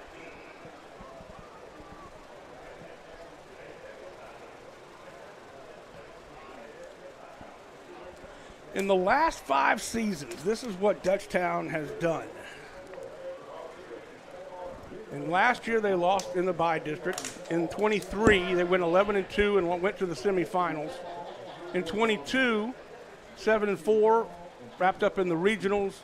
21, 5-5, lost in the bye district round, and then 6-2 in 2020.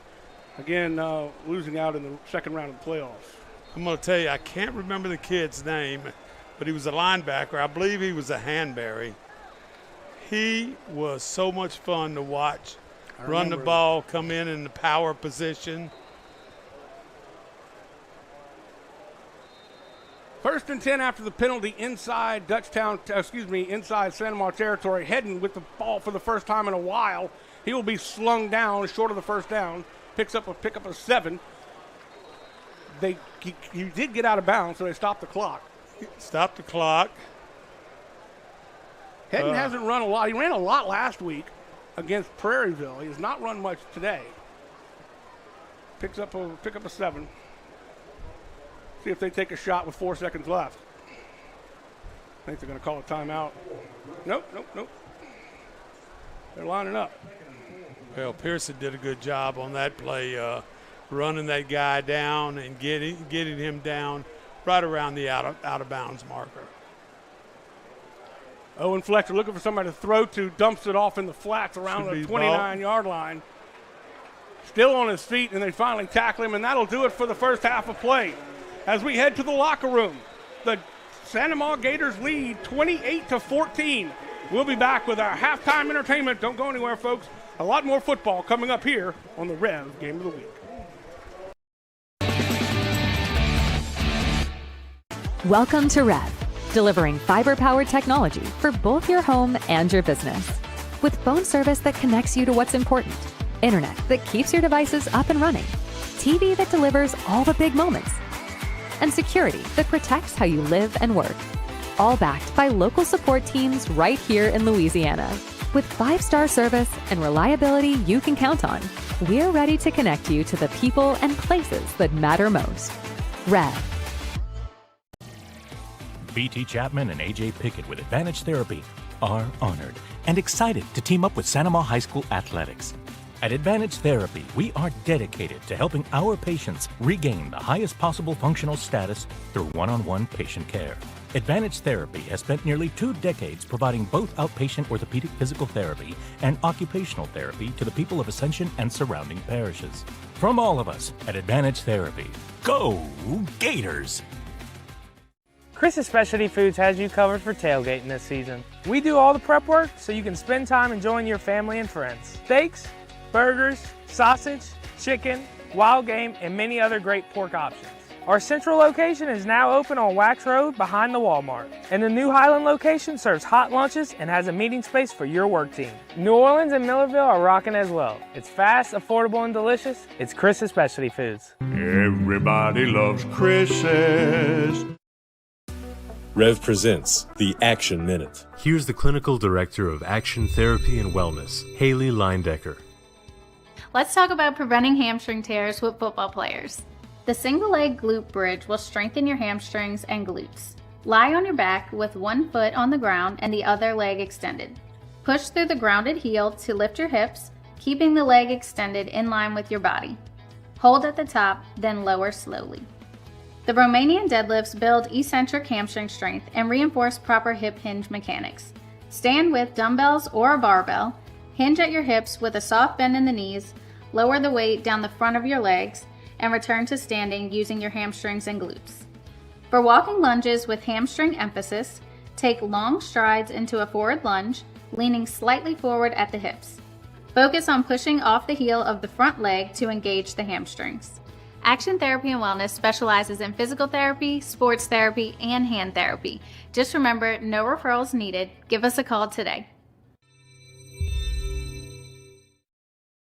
Supreme service, supreme selection, and supreme savings are all at Supreme Chevy and Gonzalez. Shop Silverado, Tahoe, and Suburban, Traverse, Trax, and more. Win every time when you ride with the winning team at Supreme Chevy and Gonzalez. 90 years. It's not just a number. It's decades of dedication to great service. The local team at REV has been serving Louisiana families and businesses for generations. Our people have the experience to deliver a superior network, which gives you the speed and reliability to live your best life and get more done at work. We're here for your home and your business. You can count on REV. 90 years of building connections.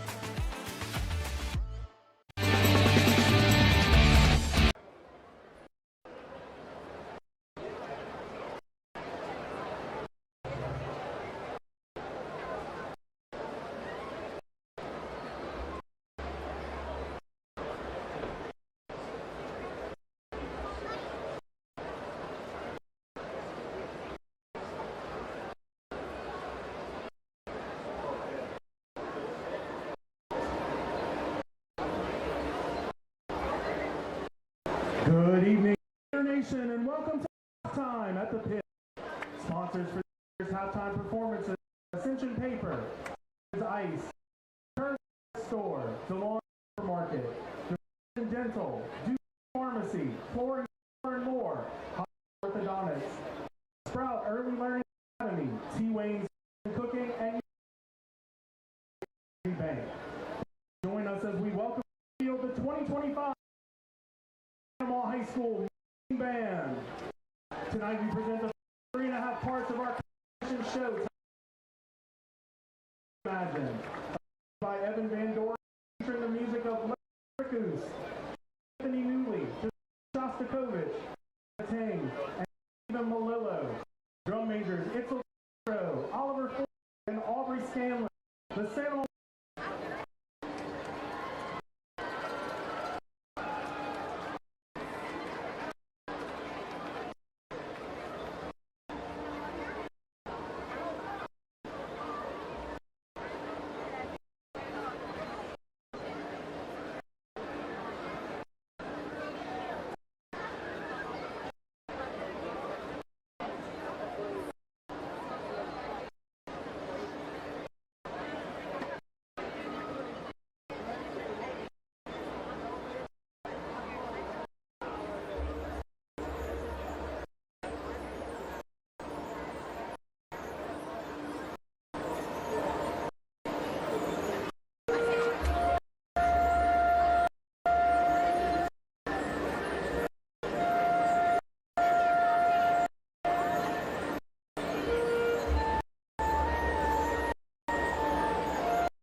Ladies and gentlemen, your 25 Santa High School marching band.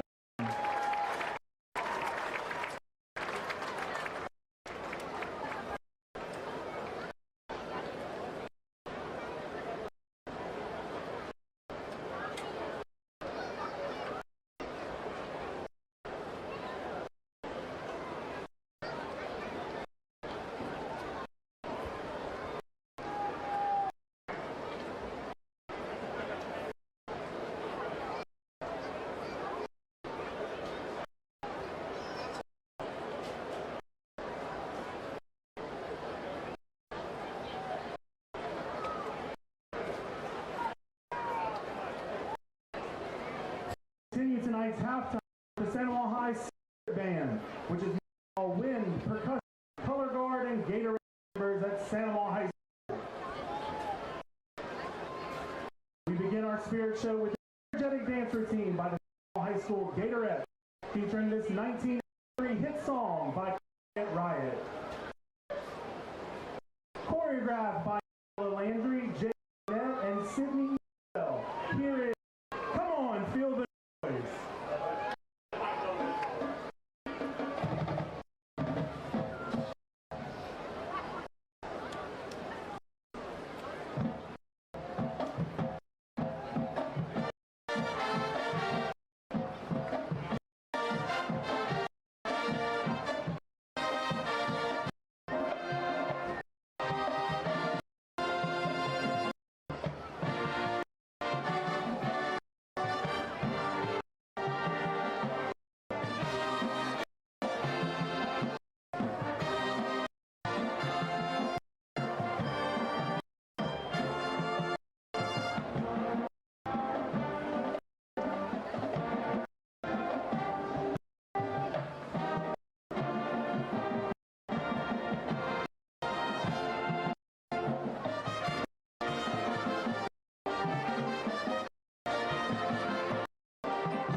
Gatorettes want to give a shout out to Mila, the winner of the Gatorette Experience raffle from Mini Clan this summer.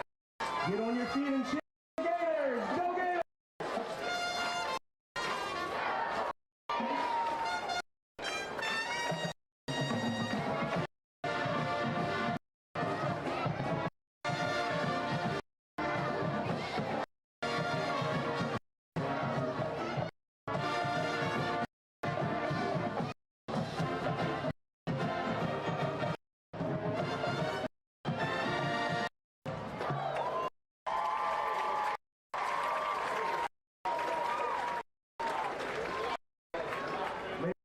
One more time, 2025, Mike marching band Gatorette.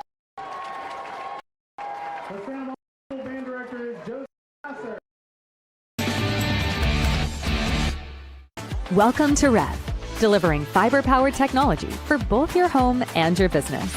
With phone service that connects you to what's important, internet that keeps your devices up and running, TV that delivers all the big moments, and security that protects how you live and work. All backed by local support teams right here in Louisiana. With 5-star service and reliability you can count on, we're ready to connect you to the people and places that matter most. REV. BT Chapman and AJ Pickett with Advantage Therapy are honored and excited to team up with Santa Monica High School Athletics. At Advantage Therapy, we are dedicated to helping our patients regain the highest possible functional status through one-on-one patient care. Advantage Therapy has spent nearly 2 decades providing both outpatient orthopedic physical therapy and occupational therapy to the people of Ascension and surrounding parishes. From all of us at Advantage Therapy, go Gators! Chris's Specialty Foods has you covered for tailgating this season. We do all the prep work so you can spend time enjoying your family and friends. Steaks, burgers, sausage, chicken, wild game, and many other great pork options. Our central location is now open on Wax Road behind the Walmart. And the new Highland location serves hot lunches and has a meeting space for your work team. New Orleans and Millerville are rocking as well. It's fast, affordable, and delicious. It's Chris's Specialty Foods. Everybody loves Chris's. REV presents the Action Minute. Here's the Clinical Director of Action Therapy and Wellness, Haley Leindecker. Let's talk about preventing hamstring tears with football players. The single leg glute bridge will strengthen your hamstrings and glutes. Lie on your back with one foot on the ground and the other leg extended. Push through the grounded heel to lift your hips, keeping the leg extended in line with your body. Hold at the top, then lower slowly. The Romanian deadlifts build eccentric hamstring strength and reinforce proper hip hinge mechanics. Stand with dumbbells or a barbell, hinge at your hips with a soft bend in the knees, lower the weight down the front of your legs, and return to standing using your hamstrings and glutes. For walking lunges with hamstring emphasis, take long strides into a forward lunge, leaning slightly forward at the hips. Focus on pushing off the heel of the front leg to engage the hamstrings. Action Therapy and Wellness specializes in physical therapy, sports therapy, and hand therapy. Just remember, no referrals needed. Give us a call today. Supreme service, supreme selection, and supreme savings are all at Supreme Chevy and Gonzalez. Shop Silverado, Tahoe, and Suburban, Traverse, Trax, and more. Win every time when you ride with the winning team at Supreme Chevy and Gonzalez. 90 years. It's not just a number. It's decades of dedication to great service. The local team at REV has been serving Louisiana families and businesses for generations.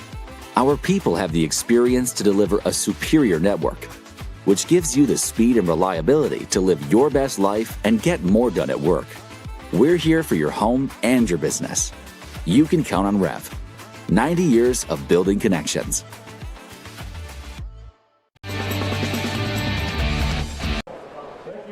What a beautiful halftime performance by the Santa Maria Band, led by Joey Nasser, longtime band director here. They have done just a tremendous job. We've seen that halftime show 3 or 4 times now this season, and they keep adding to it.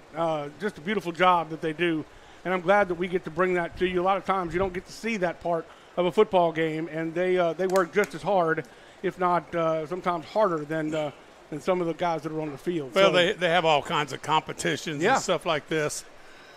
But I'm going to just tell you, I just told one of the helpers down there, when we heard this earlier in the year, and I said, look at all the stuff they got out here and everything. And then all of a sudden, they unloaded. I thought it was the LSU band down there. I know. I mean, it just floored me. And I can remember, I think when I came in '85, I think Santa Maria has only had 3 band directors during all these years. Carl Shakesnyder and Miette and Joey. And it's amazing the job that they get going, and they have some super kids. And look, I mean, all of these, DUTCHTOWN's band, East Ascension's band, the dancing girls, the flag girls, most of them go on and participate at some college thing. There's a ton of girls that have been in the Golden Girls at LSU from this parish, or in their band or whatever. Coach, let's talk about this first half and look into the second. Now, the score is 28-14, but if you look at the time of possession and the different possessions that DUTCHTOWN has had, they have only really been successful on 1 offensive possession out of their total of 7. This game is not as close as the score indicates, I don't think. Yeah, I understand exactly what you say, and if you went in there and told the kids right there, somebody would be liable to throw you through a window. I'm not going to tell Guy Mistretta that. I can tell you that right now. But I'm going to just tell you, I'm sure Coach Oliver and, you know, all the coaches, especially the ones that were here last year, which was probably most of them. Guys, what was the score at halftime last year? 21-0. Guys, what was the score of the game last year at halftime? Can you tell me just one more time? That's right. And you know, that right there has got to make anybody understand that this game can change.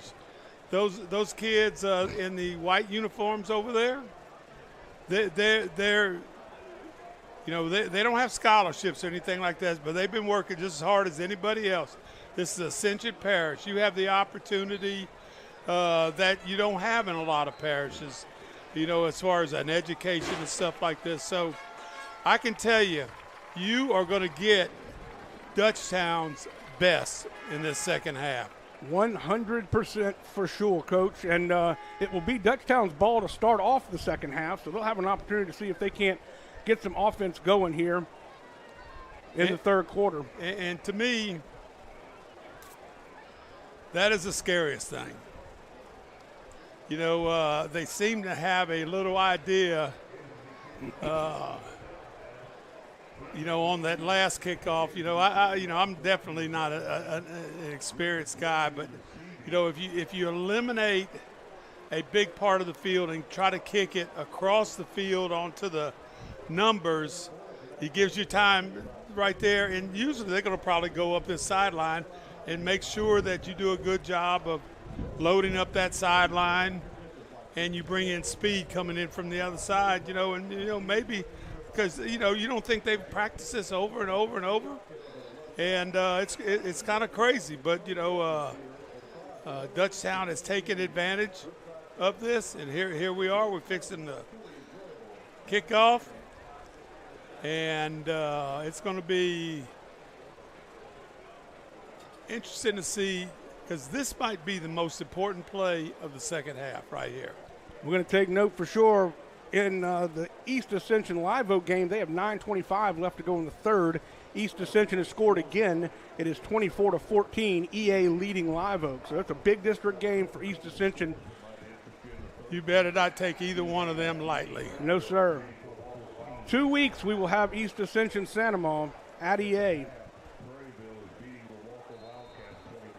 And we are set to go. It will be Paxton LeBlanc, the left-footed kicker for Sanamaw. And it's a short approach. Probably like kicking an extra point, but a little deeper. He will put it high in the air, and it will be taken at the 27-yard line. He will be slung down, number 11, Shahada, Malik Shahada. And they will have pretty good field position at their own 38-yard line. The defense for Sanamaw has been very tight most of this game. They've given up some big yards, but they've also really tightened up when they needed to, except for that one time with the 24-yard run by Owen Fletcher. And, you know, the one that you're missing out on is where the quarterback kind of got shut down a little bit in that second quarter. Yes. Owen Fletcher's back at quarterback. He will hand off up the middle. He will be swarmed by a platoon of Gators. I don't know, a herd of Gators? What's a bunch of Gators? Trouble. Good point. Trouble. Noah Jenkins in there, Rock and Watley. It was Hedden on the carry. He's only carried 3 or 4 times. Again, against Prairieville, he carried the ball a lot. Dropping back, Owen Fletcher finds his man, the tight end. He's undercut. That's Zach Dotter. Dotter had a big touchdown pass, 48 yards last week. Watch the throw, watch the throw. Oh, right on the number right there. Good job on the tackle, but good job a little maybe 5-yard out. You got a crucial situation right here. Maybe a little early. Miet on that stop just a second ago. Coming through was Tyler Rock. Let's see if he was drawn off sides. Well, the White Hat's looking at his group. My goodness. A false start. So that is an unfortunate play for Dutchtown. That is only their 4th penalty, but that's a big one. Yeah. So it brings up 3rd and 6 now instead of 3rd and 1.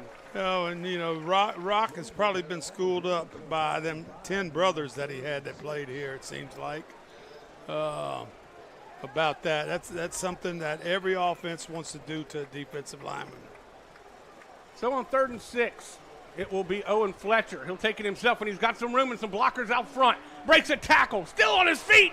He's going to the 20, the 10. Is anybody going to catch him? No, sir. 40. Check that. 56 yards, 58 yards on the touchdown run. And just like that, the Griffins are back in this ball game. Fletcher started out the year, wasn't the starting quarterback, I don't believe. Nope, they settled on him midway through the first game.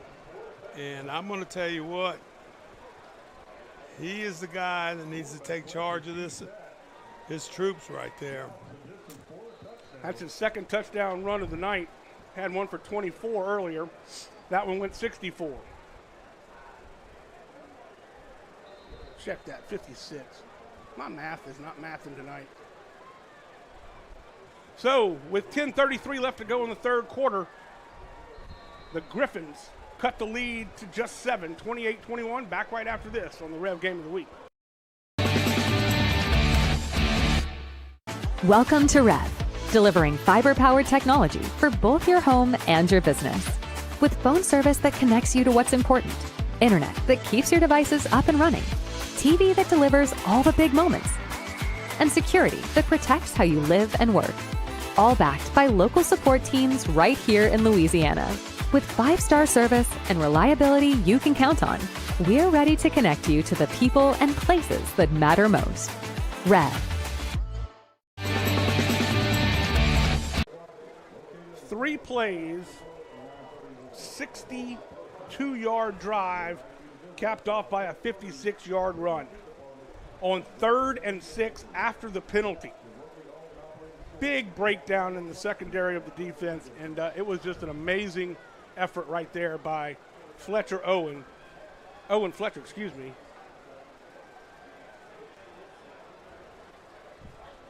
That is his 7th touchdown run carry of the season for Owen Fletcher. Well, let's see if the offense of the Gators can strike back.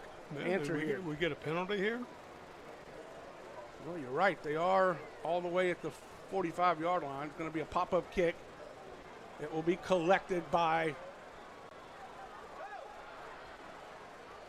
number 31, Cooper Tomplay. And Tomplay will get a pretty good return to the 21, making the 22-yard line.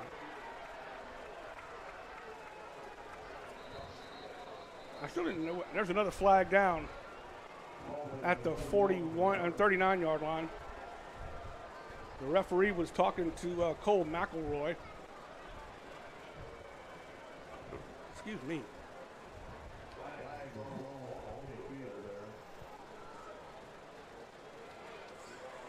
So we'll get it from Frankie. Personal foul goes against the Gators. That's another big one. Frankie Hebert, our referee, makes the call. 5th penalty, but that's another big penalty. None of the penalties for Santa Maria have been ticky-tack or small. They've been pretty big, 10, 15-yarders.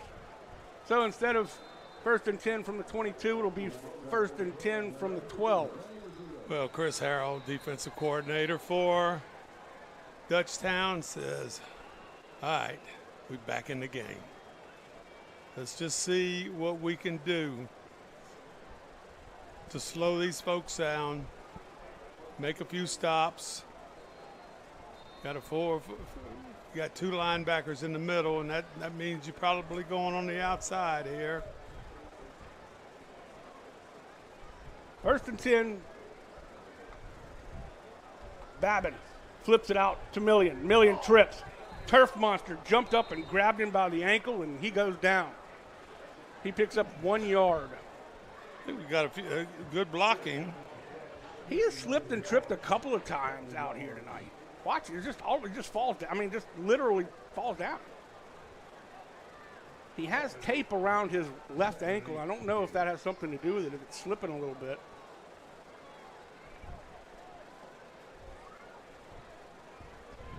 Say they got 2 yards. It brings up 2nd and 8.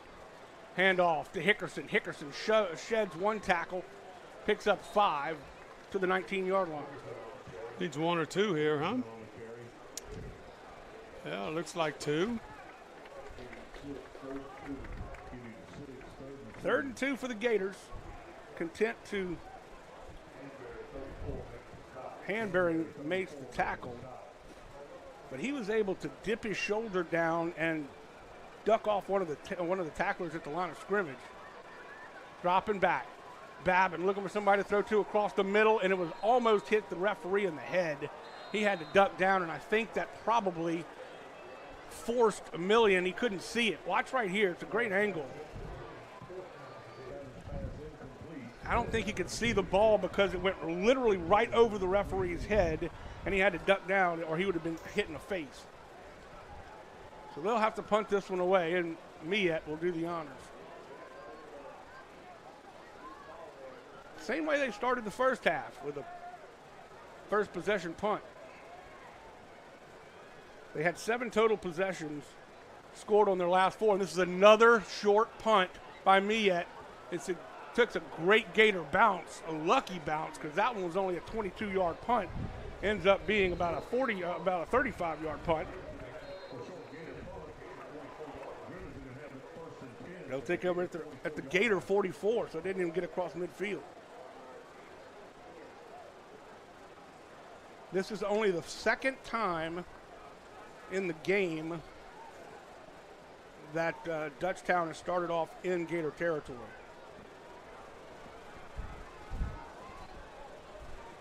And the last time they did, they scored a touchdown. Well, in an empty formation, good for the run quarterback draw a lot of times.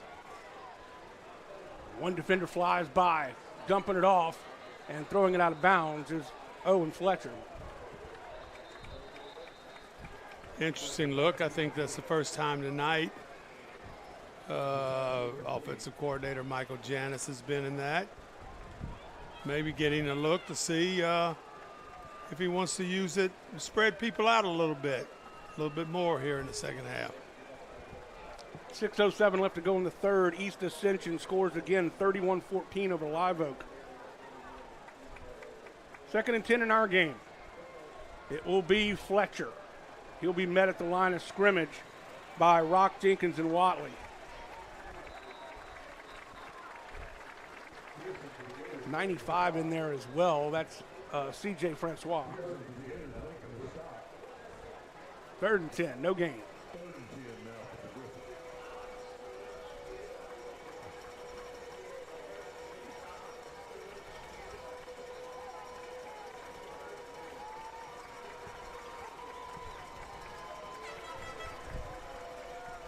Everybody's coming, dumps it off, and it goes in between the legs of his intended receiver, Derek Walker-Weiss.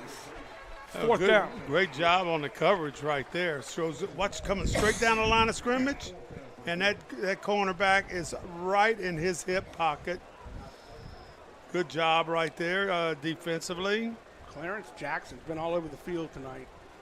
Let's see if they try that quick kick again. They're not lined up that way. They're going to go ahead and punt it away. Miette is set around his own 19-yard line to receive the punt. He's got a good booming punt. This one I think is going to carry into the end zone. And maybe not. Perfectly played. Did he get it? He did. He got it at the 1. He didn't go into the end zone. Beautifully played that time. Watch right here.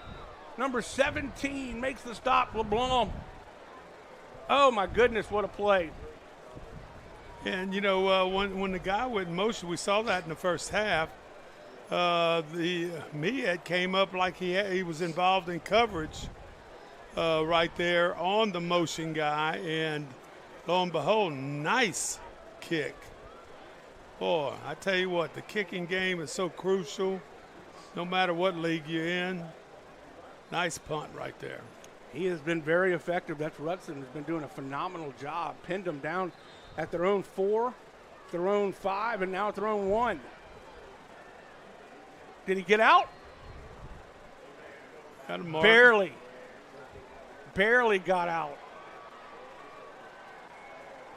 Babin trying to do something up the middle, and the defense said, no, sir.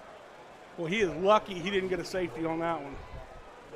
I mean, it is as close to the goal line as it can be. The tail of the football is literally a microbe away from the goal line. They're coming. Quick pass, finds Million. Million to the 12, first down.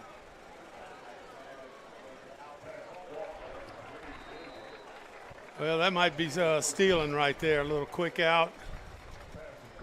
And Million says, I've dropped my last ball. I'm catching everything the rest of the night.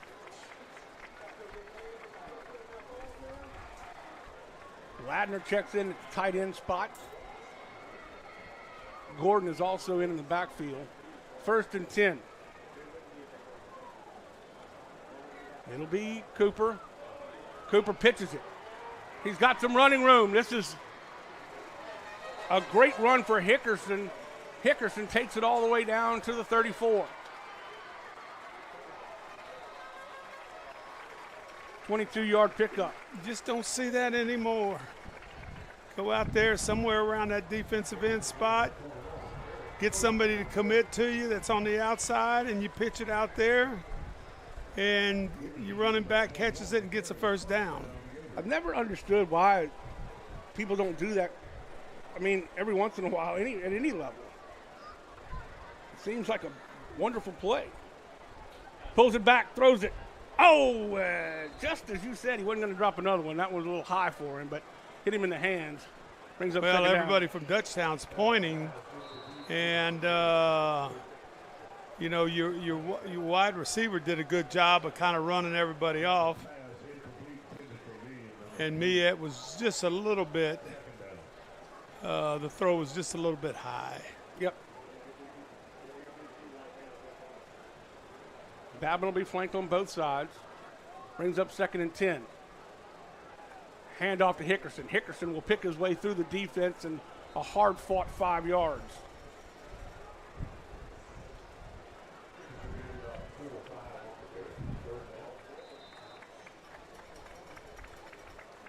Jake Monson in on the stop.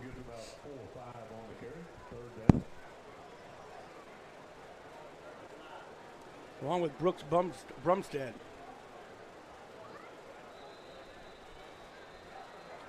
Timeout called by Dutchtown. We'll take it as well. 6:08 left to go in the 3rd quarter. It's 28-21. Back right after this on the Rev Game of the Week. Supreme service, supreme selection, and supreme savings are all at Supreme Chevy and Gonzalez. Shop Silverado, Tahoe, and Suburban, Traverse, Trax, and more. Win every time when you ride with the winning team at Supreme Chevy and Gonzalez. The Gators leading the Griffins by 7.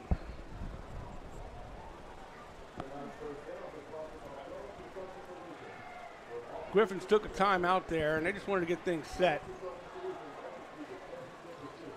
3rd and, I thought he got 5. I think they're only going to give him 4 on that last carry. Brings up 3rd and a long, 5, maybe 6. Hickerson, man, he's just such a tough runner. He's got those little slide moves in there. Very quick getting through the hole. Well, now Hickerson's going to be in the slot on the near side. It's the empty formation. 3rd and 6. Dropping back. Good job for the offensive line. Million's going to come back, and that'll be an interference call. No question about that. Tried to come back to the ball. Jordan Odom wrapped him up and brought him to the ground. But that's another pass that was underthrown some by Babin. Yeah. He's underthrown 3 or 4 tonight. But it's a big first down on the interference call. You know, sometimes there can be some question, but there was no question on that one. Well, a lot of defensive back coaches, you know, they would prefer that to happen than that kid catching it and running it in the end zone. Yeah, I think that's probably preferable. Dropping back again. Flag will fly. Probably a holding call. Babin's going to throw it away into the Dutchtown bench. But I think that one's going to be a 10-yarder against Sandoval. Sixth penalty of the night for Sandoval. They had some problems with that in prior weeks. Holding is the call, so it'll be first and 20.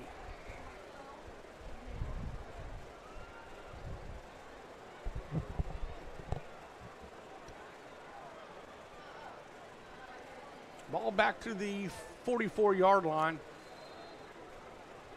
of the Gators. Under 6 minutes to play now here in the third. Coming off the edge. Going to dump it off. Found his man, and Hickerson is hit immediately. He picks up maybe a yard. I believe that was Marcelo Rizzuto. He has put some licks on some guys tonight. Good job of baiting them to come. Good job defensively sliding through those blockers, or offensive line blockers, to make the tackle. Looks like the down marker's not working. The down marker is electronic now, at least here and other places. It looks like maybe the batteries went out or something. I don't know. Got to charge your stick. But in the, it was so screwy. In the Donaldsonville game that we did with Port Allen, they actually fired the chain gang. And they could not start the game back until they got somebody to come and run the chain gang. They were having problems? They were having problems. They were having problems. Well, while this is getting sorted out, let's see if they're going to, it's not lit up, but it is showing. Second down, so it looks like we're going to be back to playing. I don't know if they replaced it or they must have replaced it.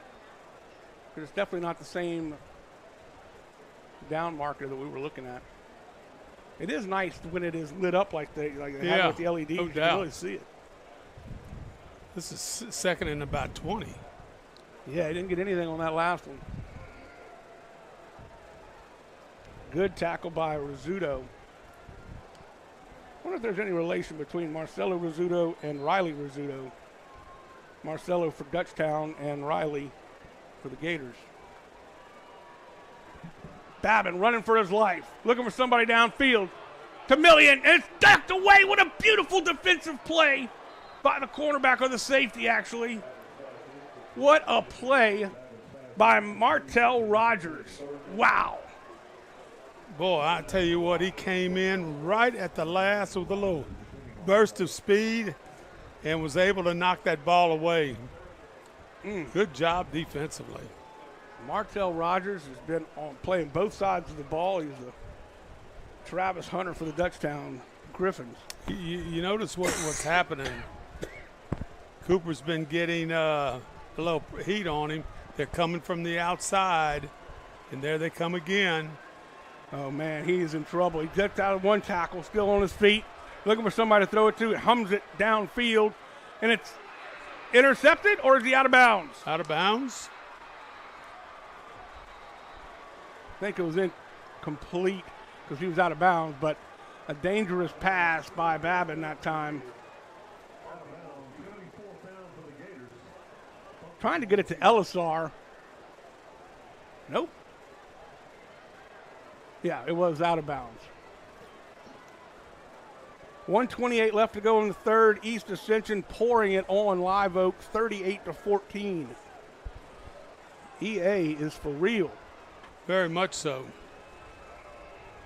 And Martinez kid makes a difference in their offense. Yeah, moving him from tackle to tight end now.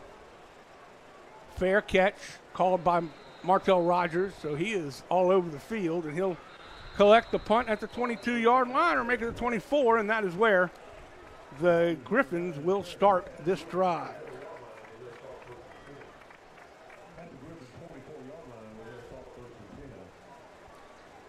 First possession of the second half, 56-yard run by Owen Fletcher. Second possession for the Griffins, there was a punt, and this will be their third possession here in the second half.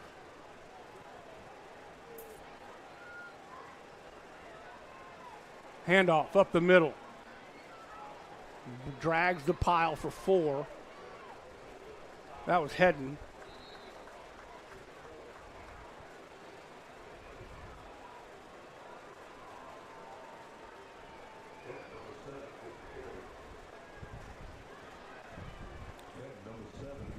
Hits up 4, brings up 2nd and 6.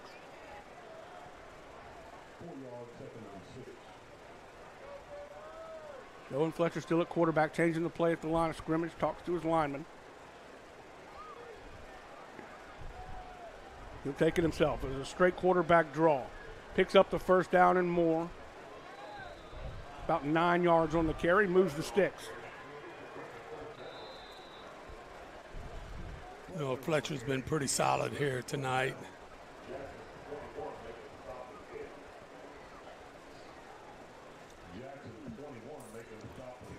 So 1st and 10, the ball at the 40-yard line now for the Griffins.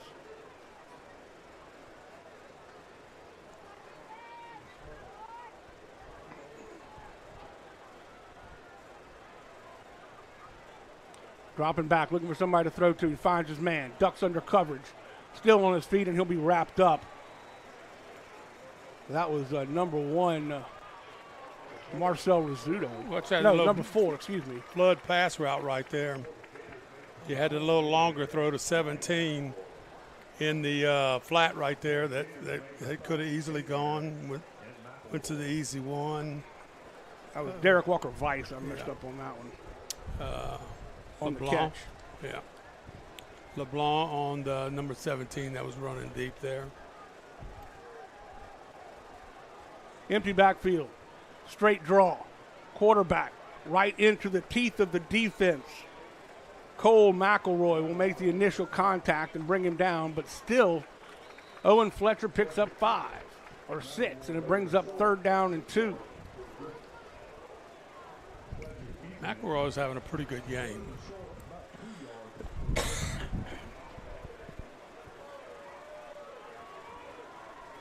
Third and 2. This is a big play for the defense for the Gators. 2:29 and the clock rolls here in the third quarter. Handoff to Becknell, and Becknell gets the first down by a pig's whisker. Good stretch right there by the running back. Watley brought him down.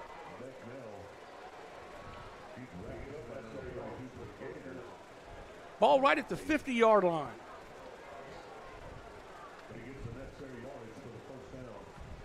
This will be the 6th play of this drive. Again, just a straight draw up the middle for Owen Fletcher. Owen gets 8. They have run that play 4 times in this drive. Empty backfield, straight up the gut. Well, when you look at it, he had 5 touchdowns rushing, a little over 200 yards. That's, he's probably over the 100-yard mark. Oh, easy. He's got a 56-yard run for a touchdown and a 24-yard run for a touchdown, and then sprinkling all the others. Now he's going to pass. Nope, ducks it. And he has some room. He'll get out of bounds at the 31-yard line.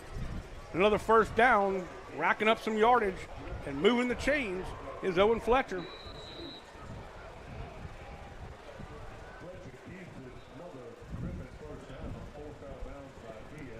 Into Gator territory now.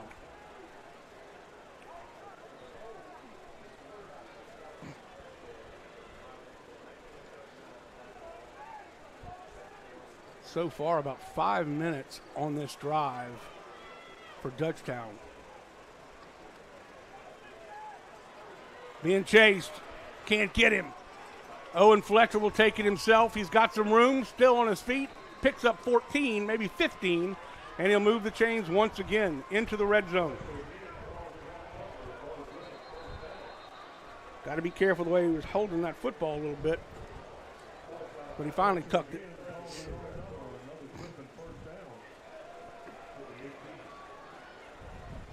Tenth play of the drive. 1:03 left to go in the third. Just a few possessions here in the second half for each team.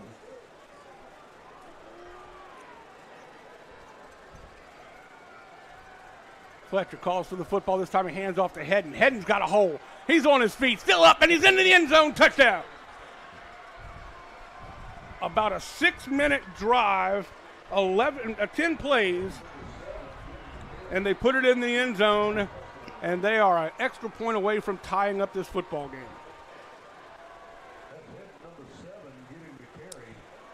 This is a little bit like the Cecilia game in that the defense had some trouble in the second half against Cecilia.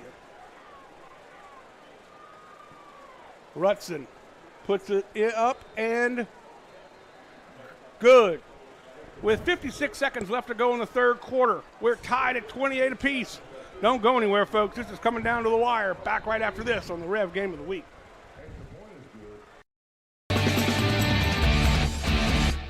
Supreme service, supreme selection, and supreme savings are all at Supreme Chevy and Gonzalez. Shop Silverado, Tahoe, and Suburban, Traverse, Trax, and more. Win every time when you ride with the winning team at Supreme Chevy and Gonzalez. On it. There you see it, Gator Pride, and it's what's going to take Gator Pride to win this football game. And you talked about it out of halftime. Last year's just collapsed after being up 21-0. They lost 24-21 last year. Yeah, and you know, this game, you know, this drive could be kind of interesting for the Gators. They closed out the first half with 4 straight touchdowns on 4 straight possessions. They've had 2 possessions here in the second half, and they've punted both times. This will be taken by Tomplay. Tomplay from the 18-yard line. He's got a little bit of running room, and he's still on his feet. A good return for 24 yards, and good field position for the Gators at their own 42. That's a good job by Tomplay right there. First of all, catching it in the air, that's crucial. And headed down that sideline, and you're going to be going at least 15 yards, maybe more than that, before you have any contact with the kickoff team. Well, it looks like we had a penalty, and I didn't see a flag. Again, another penalty on a kick return. That is the 4th penalty on a kick return for the Gators. Make that the 3rd, excuse me. But that is, that's just, you can't do that. You just simply can't against a good football team like Dutchtown. So instead of at the 41, now they have it at their own 27.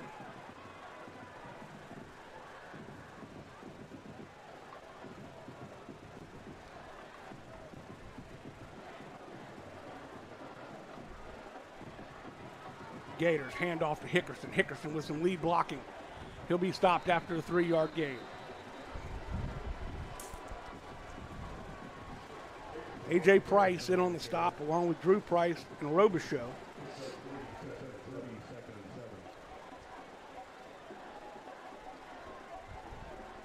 Well, I like the idea of see if we can get this ground game back in style right here. And, of course, Dutchtown's thinking just the opposite.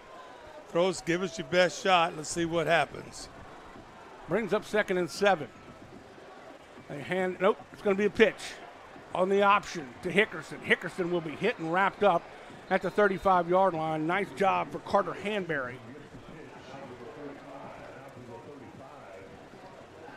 Hanbury was going to pick up Babin, and he did a good job when he saw the pitch was coming, got off Babin, and was able to make the catch. And that does it for the third quarter. We've got one more quarter to go. Don't go anywhere, folks. We're all tied up at 28 apiece. We'll be back right here on the Rev Game of the Week.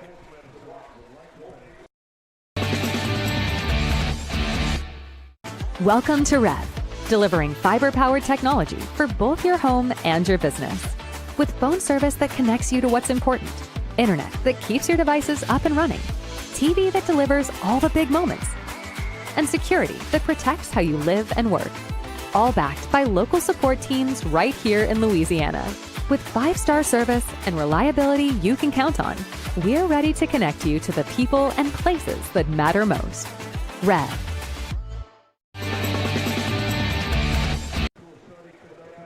We are back here to start the final 12 minutes of this game, and this is a crucial game for both teams, but for Santa Maria, I think even more so, because this is their first district game. They are 4-0 coming into this game, and they could set the tone if they could come out away with a victory here for the entire district season. 3rd and 2 now. Gators hand off to Hickerson. Hickerson will be stopped short of the first down. In fact, he got a yard, and it brings up 4th and 1.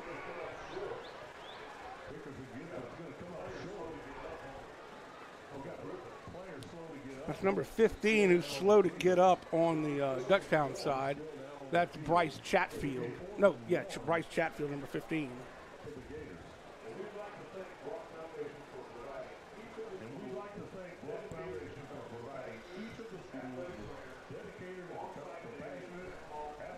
Last 5 seasons, this is what happened for Santa Maria.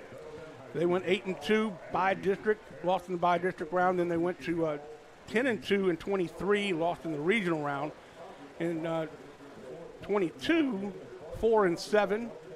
21, 8-3, went to the regionals, and then in 2020, that weird year that we all had, 4-3 and lost in the by district round of the playoffs. So they're looking to see if they can't do something and go further in the playoffs and really start to make a stamp here in the Ascension Parish and Livingston Parish. Well, you have in order to go the distance or a better distance in the playoffs, you've got to be sound in everything. You see, when you start dividing select and non-select, you have only good teams. They're coming after him, but he does get the punt off, and it's a pretty good one by me yet.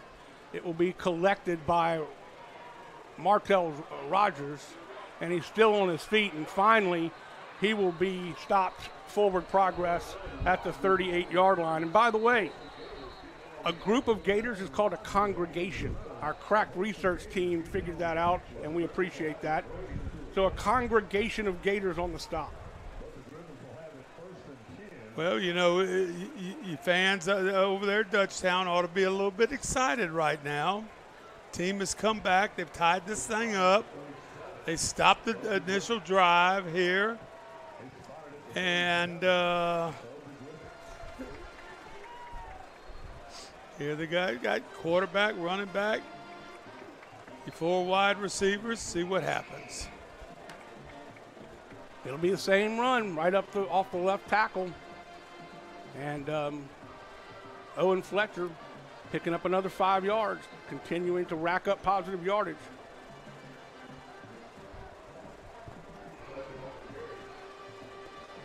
Second and 5. They've run that play over and over again. The defense has got to make an adjustment.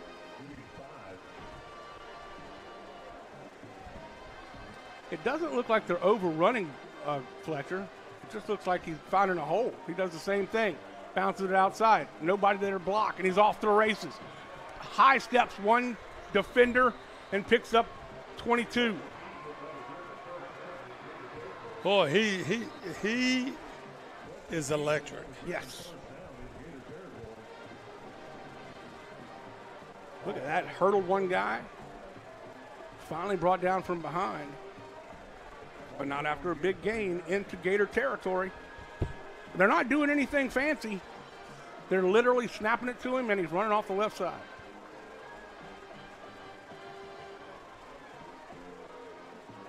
This time they hand off to number 6, Malik Hill. Hill had a few carries last week.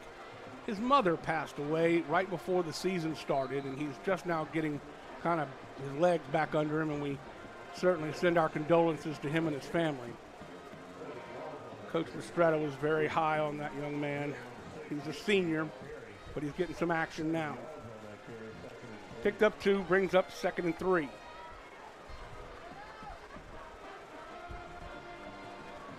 He'll run it again, get close to a first down. Hill will get the first down on forward progress.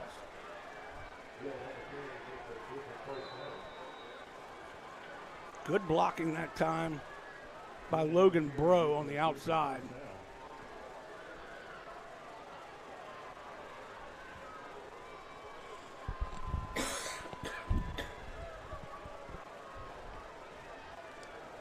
First and 10 at the 30-yard line. The Griffins moving the football at will almost. Everybody's up. Take a shot. Nope, going to run the same play. And he gets through to the second, third, tertiary line of the defense all the way down to the 10. Picks up another 15 yards. Well, we'll make it the 11. Coach, they're just not doing anything fancy. They're doing the same thing. Yeah, basically, the Gators are committing. They have everybody covered in the receiver spot. They're committing to every hole, and if it gets blocked, that running back's going to be through there. Dropping back to pass, all by himself, wide open, touchdown. It was heading out of the backfield, and he will be alone in the end zone, makes the catch from 11 yards out. Oh, great call right here by Janice.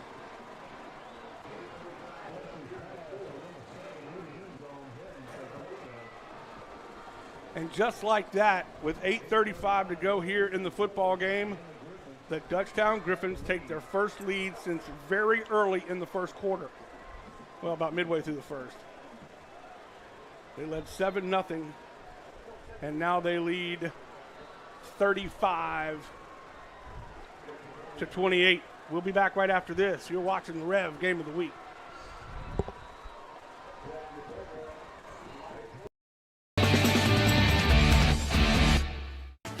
"90 years. It's not just a number. It's decades of dedication to great service. The local team at REV has been serving Louisiana families and businesses for generations. Our people have the experience to deliver a superior network, which gives you the speed and reliability to live your best life and get more done at work. We're here for your home and your business.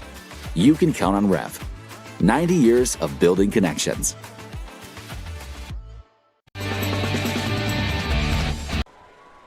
Will the Gators be able to answer? That is the question at hand.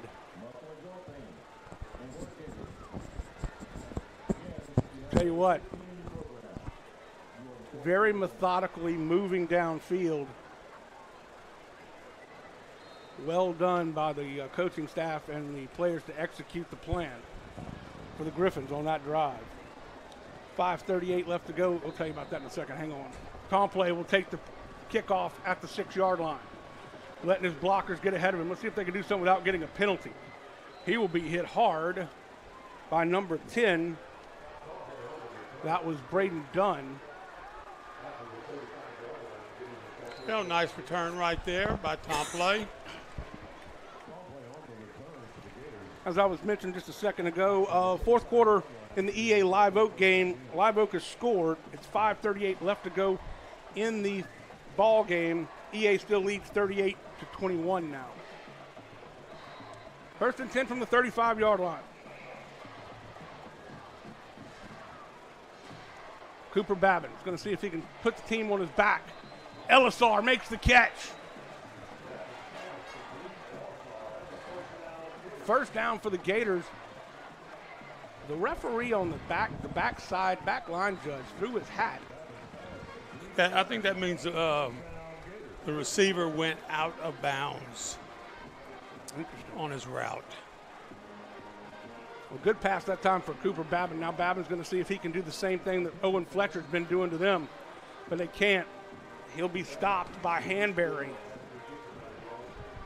Picks up 2 yards, brings up 2nd and 8.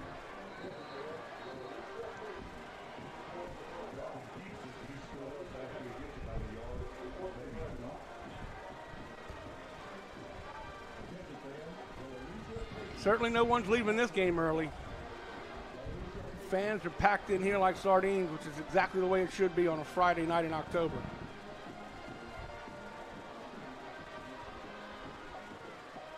Pulls it back. Babin throwing to Million. Jermichael on his feet and will be tackled by 4 Griffins. Jace Melanson and company. First down. Nice blocking outside that wide receiver. It's almost an automatic if that slot receiver, like right now, is open, they may throw it right now. Tough play, I think, for Babin. Pull it back and then cock and throw. That was a good play. Takes some real technique that you really have to work on in practice to get that timing down. Being chased. Looking for somebody to throw to. He's going to keep it himself, and it'll be run out of bounds by number 43, Braden Robichaux. It was Carter Rentz giving chase in the backfield. Only picked up 2 as he ran out of bounds.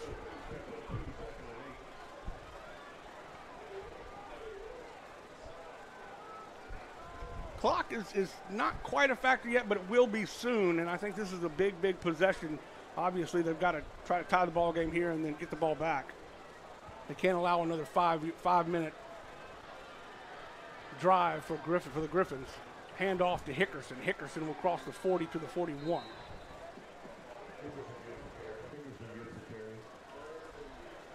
Third and 4. And Dutchtown's got to be thinking that we need to, you get a stop here, that might be it. Yeah.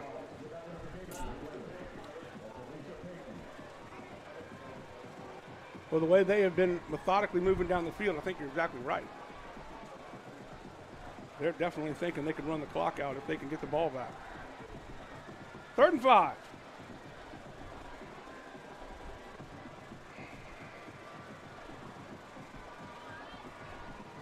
Cooper Babin. He's got some time. Now he dumps it off. Finds a man wide open, makes the catch.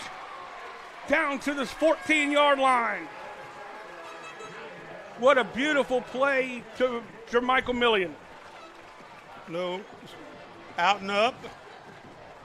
Nice job. Staying down that sideline and staying away from that middle safety.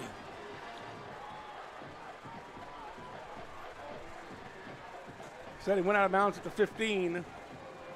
1st and 10.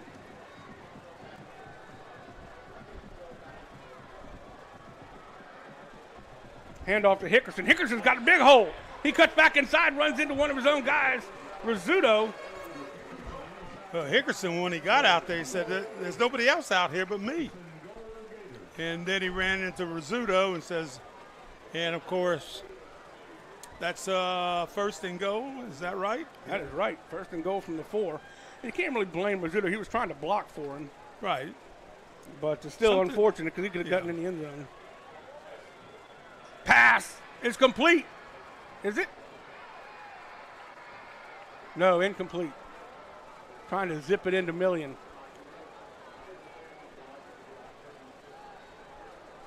Good effort again by Martell Rogers, man. He is all over the place.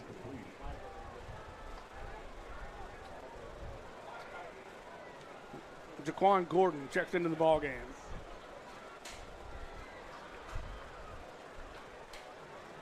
Taylor will check out. Rizzuto's wide. Million's in the slot. Play is blown dead. False start, and that'll back him up 5. So it'll bring up 2nd and goal from the 9.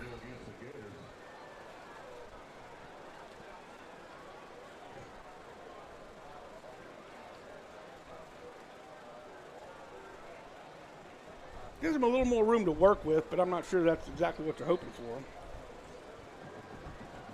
And it's 2nd and goal.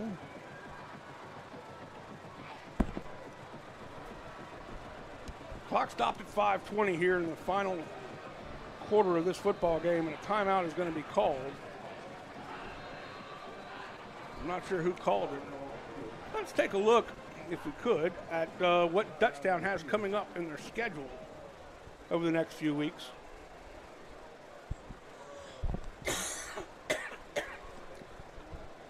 Well, Madison Prep was a big one. A lot of people ask this question, where is Madison Prep? But I can tell you this, you find him on the winning side of football games. Ponchatoula hadn't been haven't done real well for a couple of years since they lost in the Dome.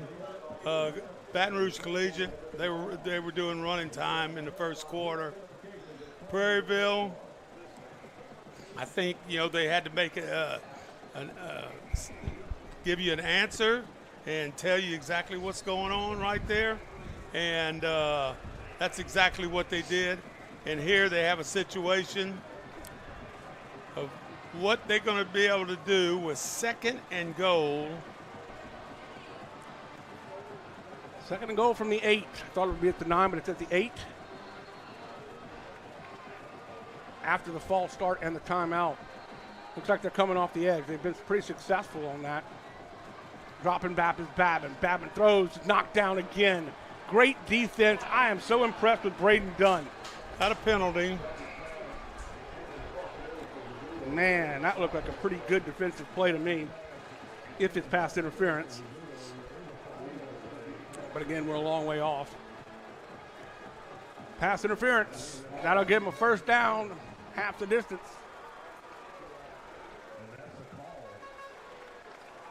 Let's watch it here.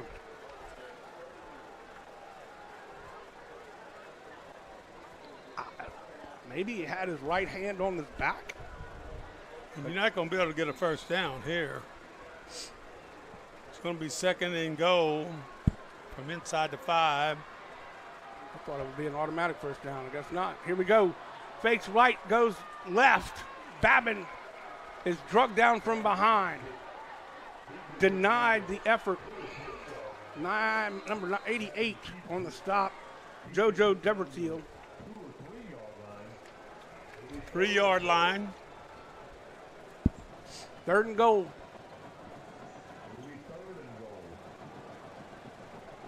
This is a must-have, of course. I think Hickerson might be your man, but he's been effective when he's running. He has very few, if any, by himself, and he just misses the pass. I think Babin thought he was going to do something else. Miscommunication.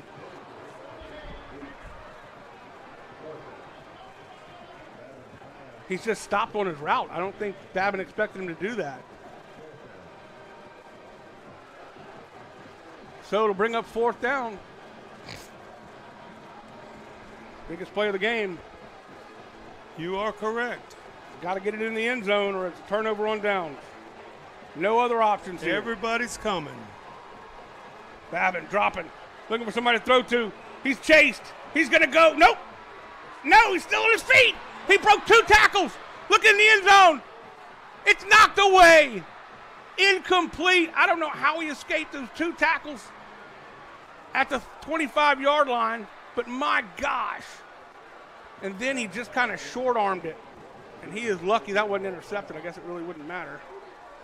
Yeah, look, you know, there was probably 3 receivers that thought they were open, but when you're running that way, everybody's running kind of with you. It's tough to say. Cramps all around.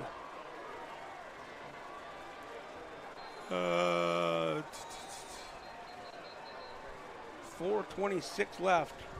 Let's take a look at the Santa Maria Gators schedule if we could, now that we have a few seconds. We saw Dutchtown. Dutchtown has a bye next week.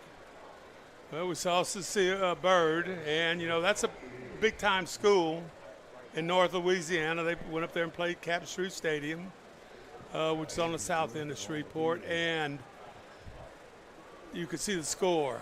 It was tough. Then Cecilia was on a Thursday. Last year, Cecilia won the state championship. Yep. And you would have thought this wasn't even going to be close for a long time but you could see how close it went.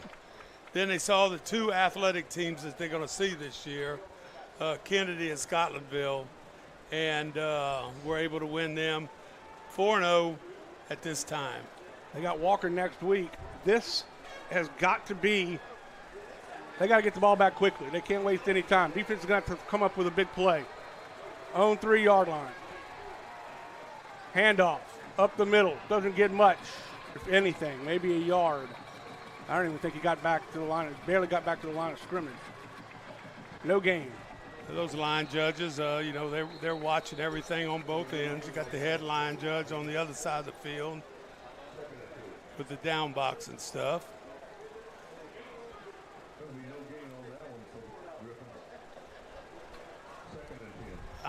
I'm going to say that you have to be running this quarterback. He has really done a great job here, especially in the second half. They're going to take as much time as they can, and it is going to be Owen Fletcher, and Fletcher gets back to the line. If he did, maybe lost a yard, and he did, so it brings up second down, make that 3rd down and 11. Watley brings him down. Boy, if they could get a quick 3 and out here, that would be a nice effort. They would get the ball back with about 3 minutes left in the game. Well, you know,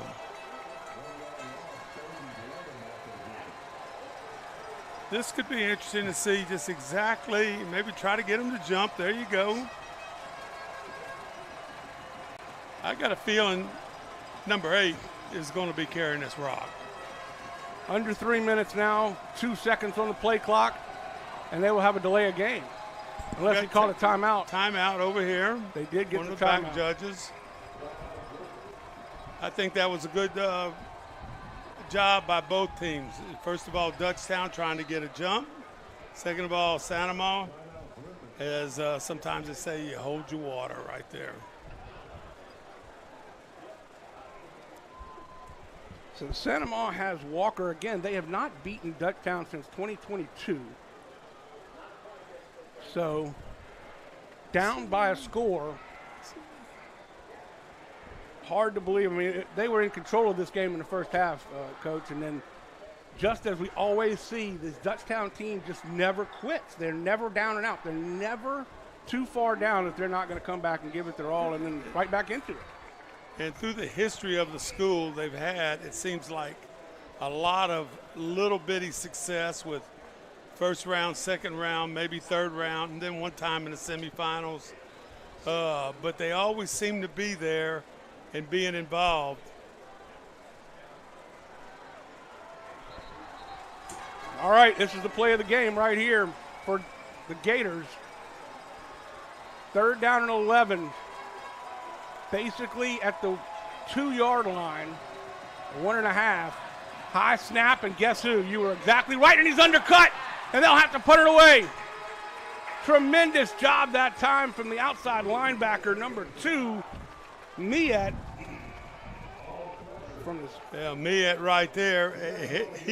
He could see the opening as big as well as we could up here, and doing a great job, not trying to be high on the quarterback, but going down and making a nice tackle. I think we got another timeout called.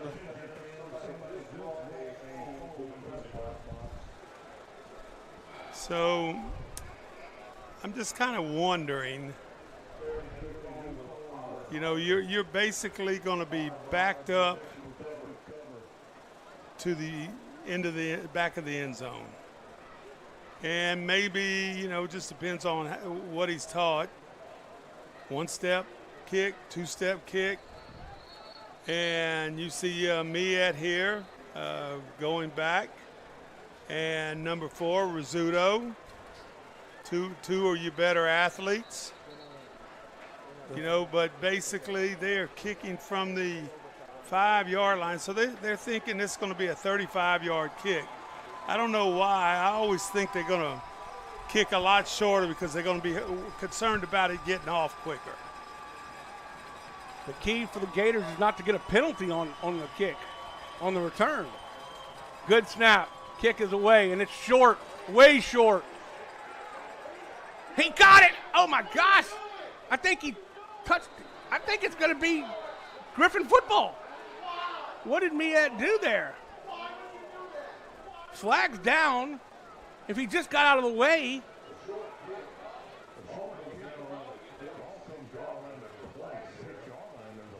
He didn't call for a fair catch. The kick is away. Miette runs up on it. It bounces back into the hands of number 13, Gavin Sansbury. And let's see what the flag, I'm not sure what the flag is. The defense is out there. Wave off the flag. The defense is out there for Dutchtown. I couldn't tell. Did we get a replay here? We got it. We saw it, but it was hard to tell. But I still don't understand why it would be Miette touched the football. At least it looked like to me he touched the football. Well, evidently they didn't think so. And well, the Gators got lucky as heck right there. Yeah. So now they have 1st and 10 from the Santa Maw 28-yard line. Quick pass to Calvin Taylor. Taylor's got some room. He's going to be knocked out of bounds at the 17.5-yard line. I'm impressed with the receiver blocking. Man, they have done a heck of a job. And whoever gets that ball knows exactly where to run. And, of course, that was at least a 10-yard gain. Well, that was the second time that he's been targeted in a long time, since the first quarter. And now the defense comes up and tackles Babin for a loss of 2. Marcelo Rizzuto. Good tackle by Rizzuto.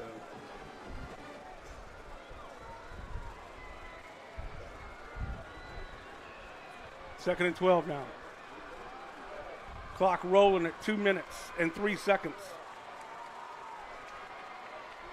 Pass complete. Did he catch it? He did catch it. What a beautiful diving effort at the 11-yard line. That was Calvin Taylor. Got 3rd and 4 or 5. Got plenty of time with, looks like 2 timeouts. Can't tell from the goalpost is right in the way. Yeah. Here they come. Dutchtown's ready to roll. They don't want to give Babin much time. And the Gators call for a timeout. Let's take it with them. We'll take a quick break. 1:57 left to go here in the ball game. The Gators trying to put it in the end zone to tie the ball game up. Back right after this on the REV Game of the Week. Welcome to REV, delivering fiber-powered technology for both your home and your business. With phone service that connects you to what's important, internet that keeps your devices up and running, TV that delivers all the big moments, and security that protects how you live and work. All backed by local support teams right here in Louisiana. With 5-star service and reliability you can count on, we're ready to connect you to the people and places that matter most. REV.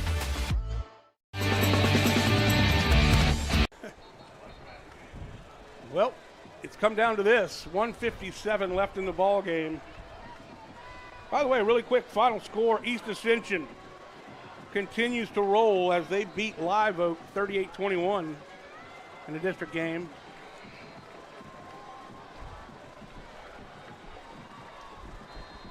It's going to be interesting to see. You know, they were showing. Here we go. Being chased from the outside. Nowhere to throw it. Cooper Babin looking for something to happen down the field, and it's out of bounds, and he just threw it away that time. Brings up 4th down again.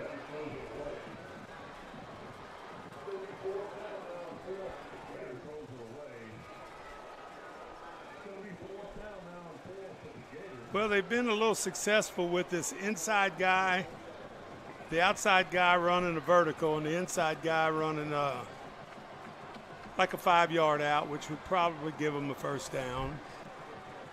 They've got to get to the 7-yard line for a 1st down. That's empty. Cooper Babin calls for the football, looking. And it's intercepted.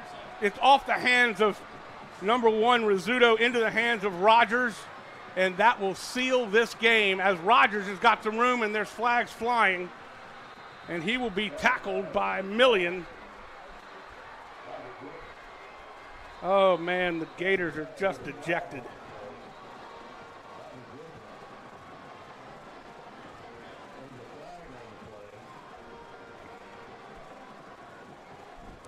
Penalty is against Dutchtown. So they just need, they don't even need to, they just need to kneel it, correct?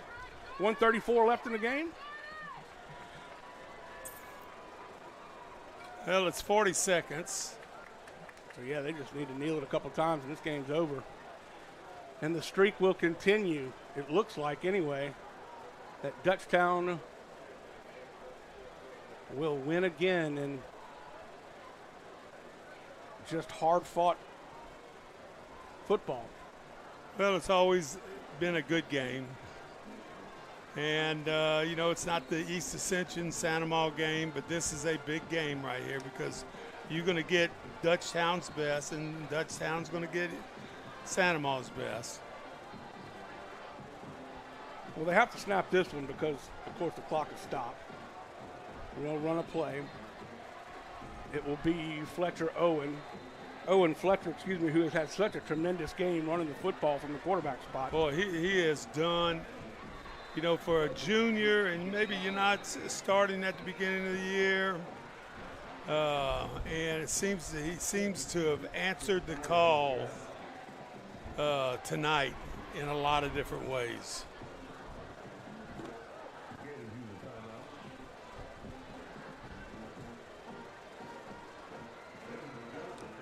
So a timeout was called. Sorry, tried to move the mic, couldn't get it out of the way in time. Next week, of course, we will have the Ascension Parish swim meet coming up on Wednesday. That'll be myself and Jolie Hartman. And you will be at Prairieville with Jeff Porsche doing the EA at Prairieville game. And in 2 weeks, you and I are back together right back here. Santa Maria, East Ascension, the biggest rivalry in the state maybe, coming up in just 2 weeks from now. Boy, it's amazing what's going to happen, how good each one of these teams and also Dutchtown are going to be. Look at this. Here goes Fletcher.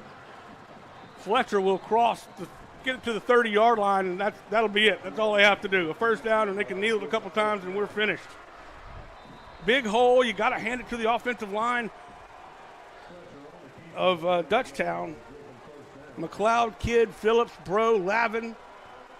You know, we praised the great job for Santa Maria's offensive line in the first half, and the offensive line for Dutchtown has come back here in the second half and opened up holes all over the place for Owen Fletcher, who is, I don't know, he's got to have at least 150 yards rushing, I think. They'll have to snap it one more time and kneel it, and this game will be in the history books. This district has been split for the last couple of years between Dutchtown and Santa Maria. Walker got a share of it. Dutchtown is ecstatic, and they should be. They came back from a two-touchdown disadvantage, a two-touchdown deficit, and they came back and won 35-28 as the final ticks of this game tick off. And again, congratulations to Guy Mastretta and his coaching staff. They made some adjustments at halftime and came back and played better football. And, you know, when you had the opportunities, Santa Maria just could not get it across that goal line. Nope. You see Guy Mastretta right there. Multiple state championships under his belt at Redemptorist and at Livonia. And this is a tough loss for the Gators. They will go to 4-1, 0-1 in district. Dutchtown goes to 2-0 in district and 4-1 overall. Next week, it's Walker for Santa Maria, and Dutchtown has a bye week. I think they would much rather play than have a bye. But it's hard, like you said, in the early part to find a game for that week. You know, going into when he was scheduling, God was telling me that they actually had 3 bye weeks before filling it up with Madison Prep and Collegiate BR. Well, I know what he's talking about, because it is a pain sometimes trying to get a game. Sometimes trying to get a game where you don't have to travel all over. And then if it's week 10, you can almost forget about it. You know, the good teams, they want to do this thing called rest and prepare for the playoffs. We're going to have our alma mater played in just a minute. I don't see the band. Where's the band? The band in the stands. Oh, they're okay. I didn't realize. I thought that was Dutchtown's band. No, Dutchtown's band's on the other side. I didn't realize they were across the way. Makes sense now. So they will gather for the playing of the alma mater, and we will have it in just a moment. Of course, the band, under the direction of Joey Nasser, they do a phenomenal job as well. Tough one for the Gators. They will pick back up and be ready to rock and roll next week against Walker. Yeah, you know. And here we go. I think here we go with the alma mater.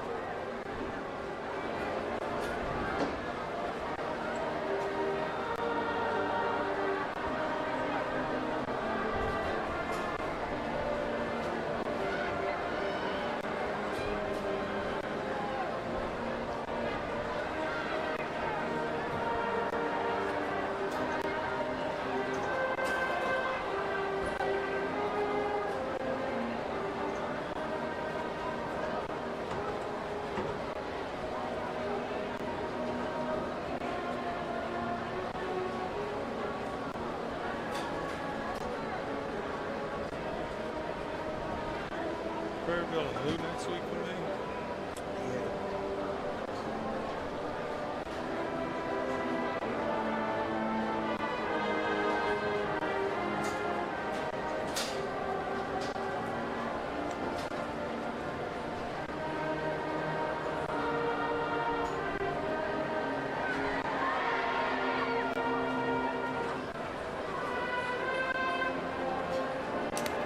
That is going to do it for us. I want to thank first of all, I want to thank both schools for all their hospitality, Santa Maria and Dutchtown. They always make it so easy for us, and we really appreciate it. I want to thank our camera operators, Dustin Matassa, Tyler Bailey, Zane Chapoy, Elise Savoy, Alexandria Trepanche, of course, Andre Chapoy, our great director, and back in Master Control, Lyle Boudreau. We could never do it without him. Coach, it was a tough one for the Santa Maria Gators, but they will bounce back and play Walker next week, and should be a good football game. Well, you know, that's the name of the game. You know, at the end of the year, not many teams win the last game of the year. You know, that's right. You could win week 10 and not go into the playoffs, I guess. But, you know, it was a hard-fought game. I think both teams have come, you know, a long ways. And kudos to Dutchtown. I mean, it's, you know, since the first game of the year, you know, they haven't really been tested a great deal, and it was a test for you know, for both teams. So, but you know what you got, the rest of these district games, I'm going to just tell you, it is going to be something to watch, and I think East Ascension is there. And they're going to be good. So kudos to all of them, and we'll see next week, see what happens. Absolutely. We got a lot of football left to play. Next week, it'll be East Ascension at Prairieville with Jeff Porsche and, of course, David Swacker. And Jolie Hartman and myself will have the Ascension Parish Swim Meet on Wednesday, so you don't want to miss that. Have a great night, everybody. For myself, Jimmy Frederick, and David Swacker, final score, 35-28. Dutchtown with the victory. Good night, everybody.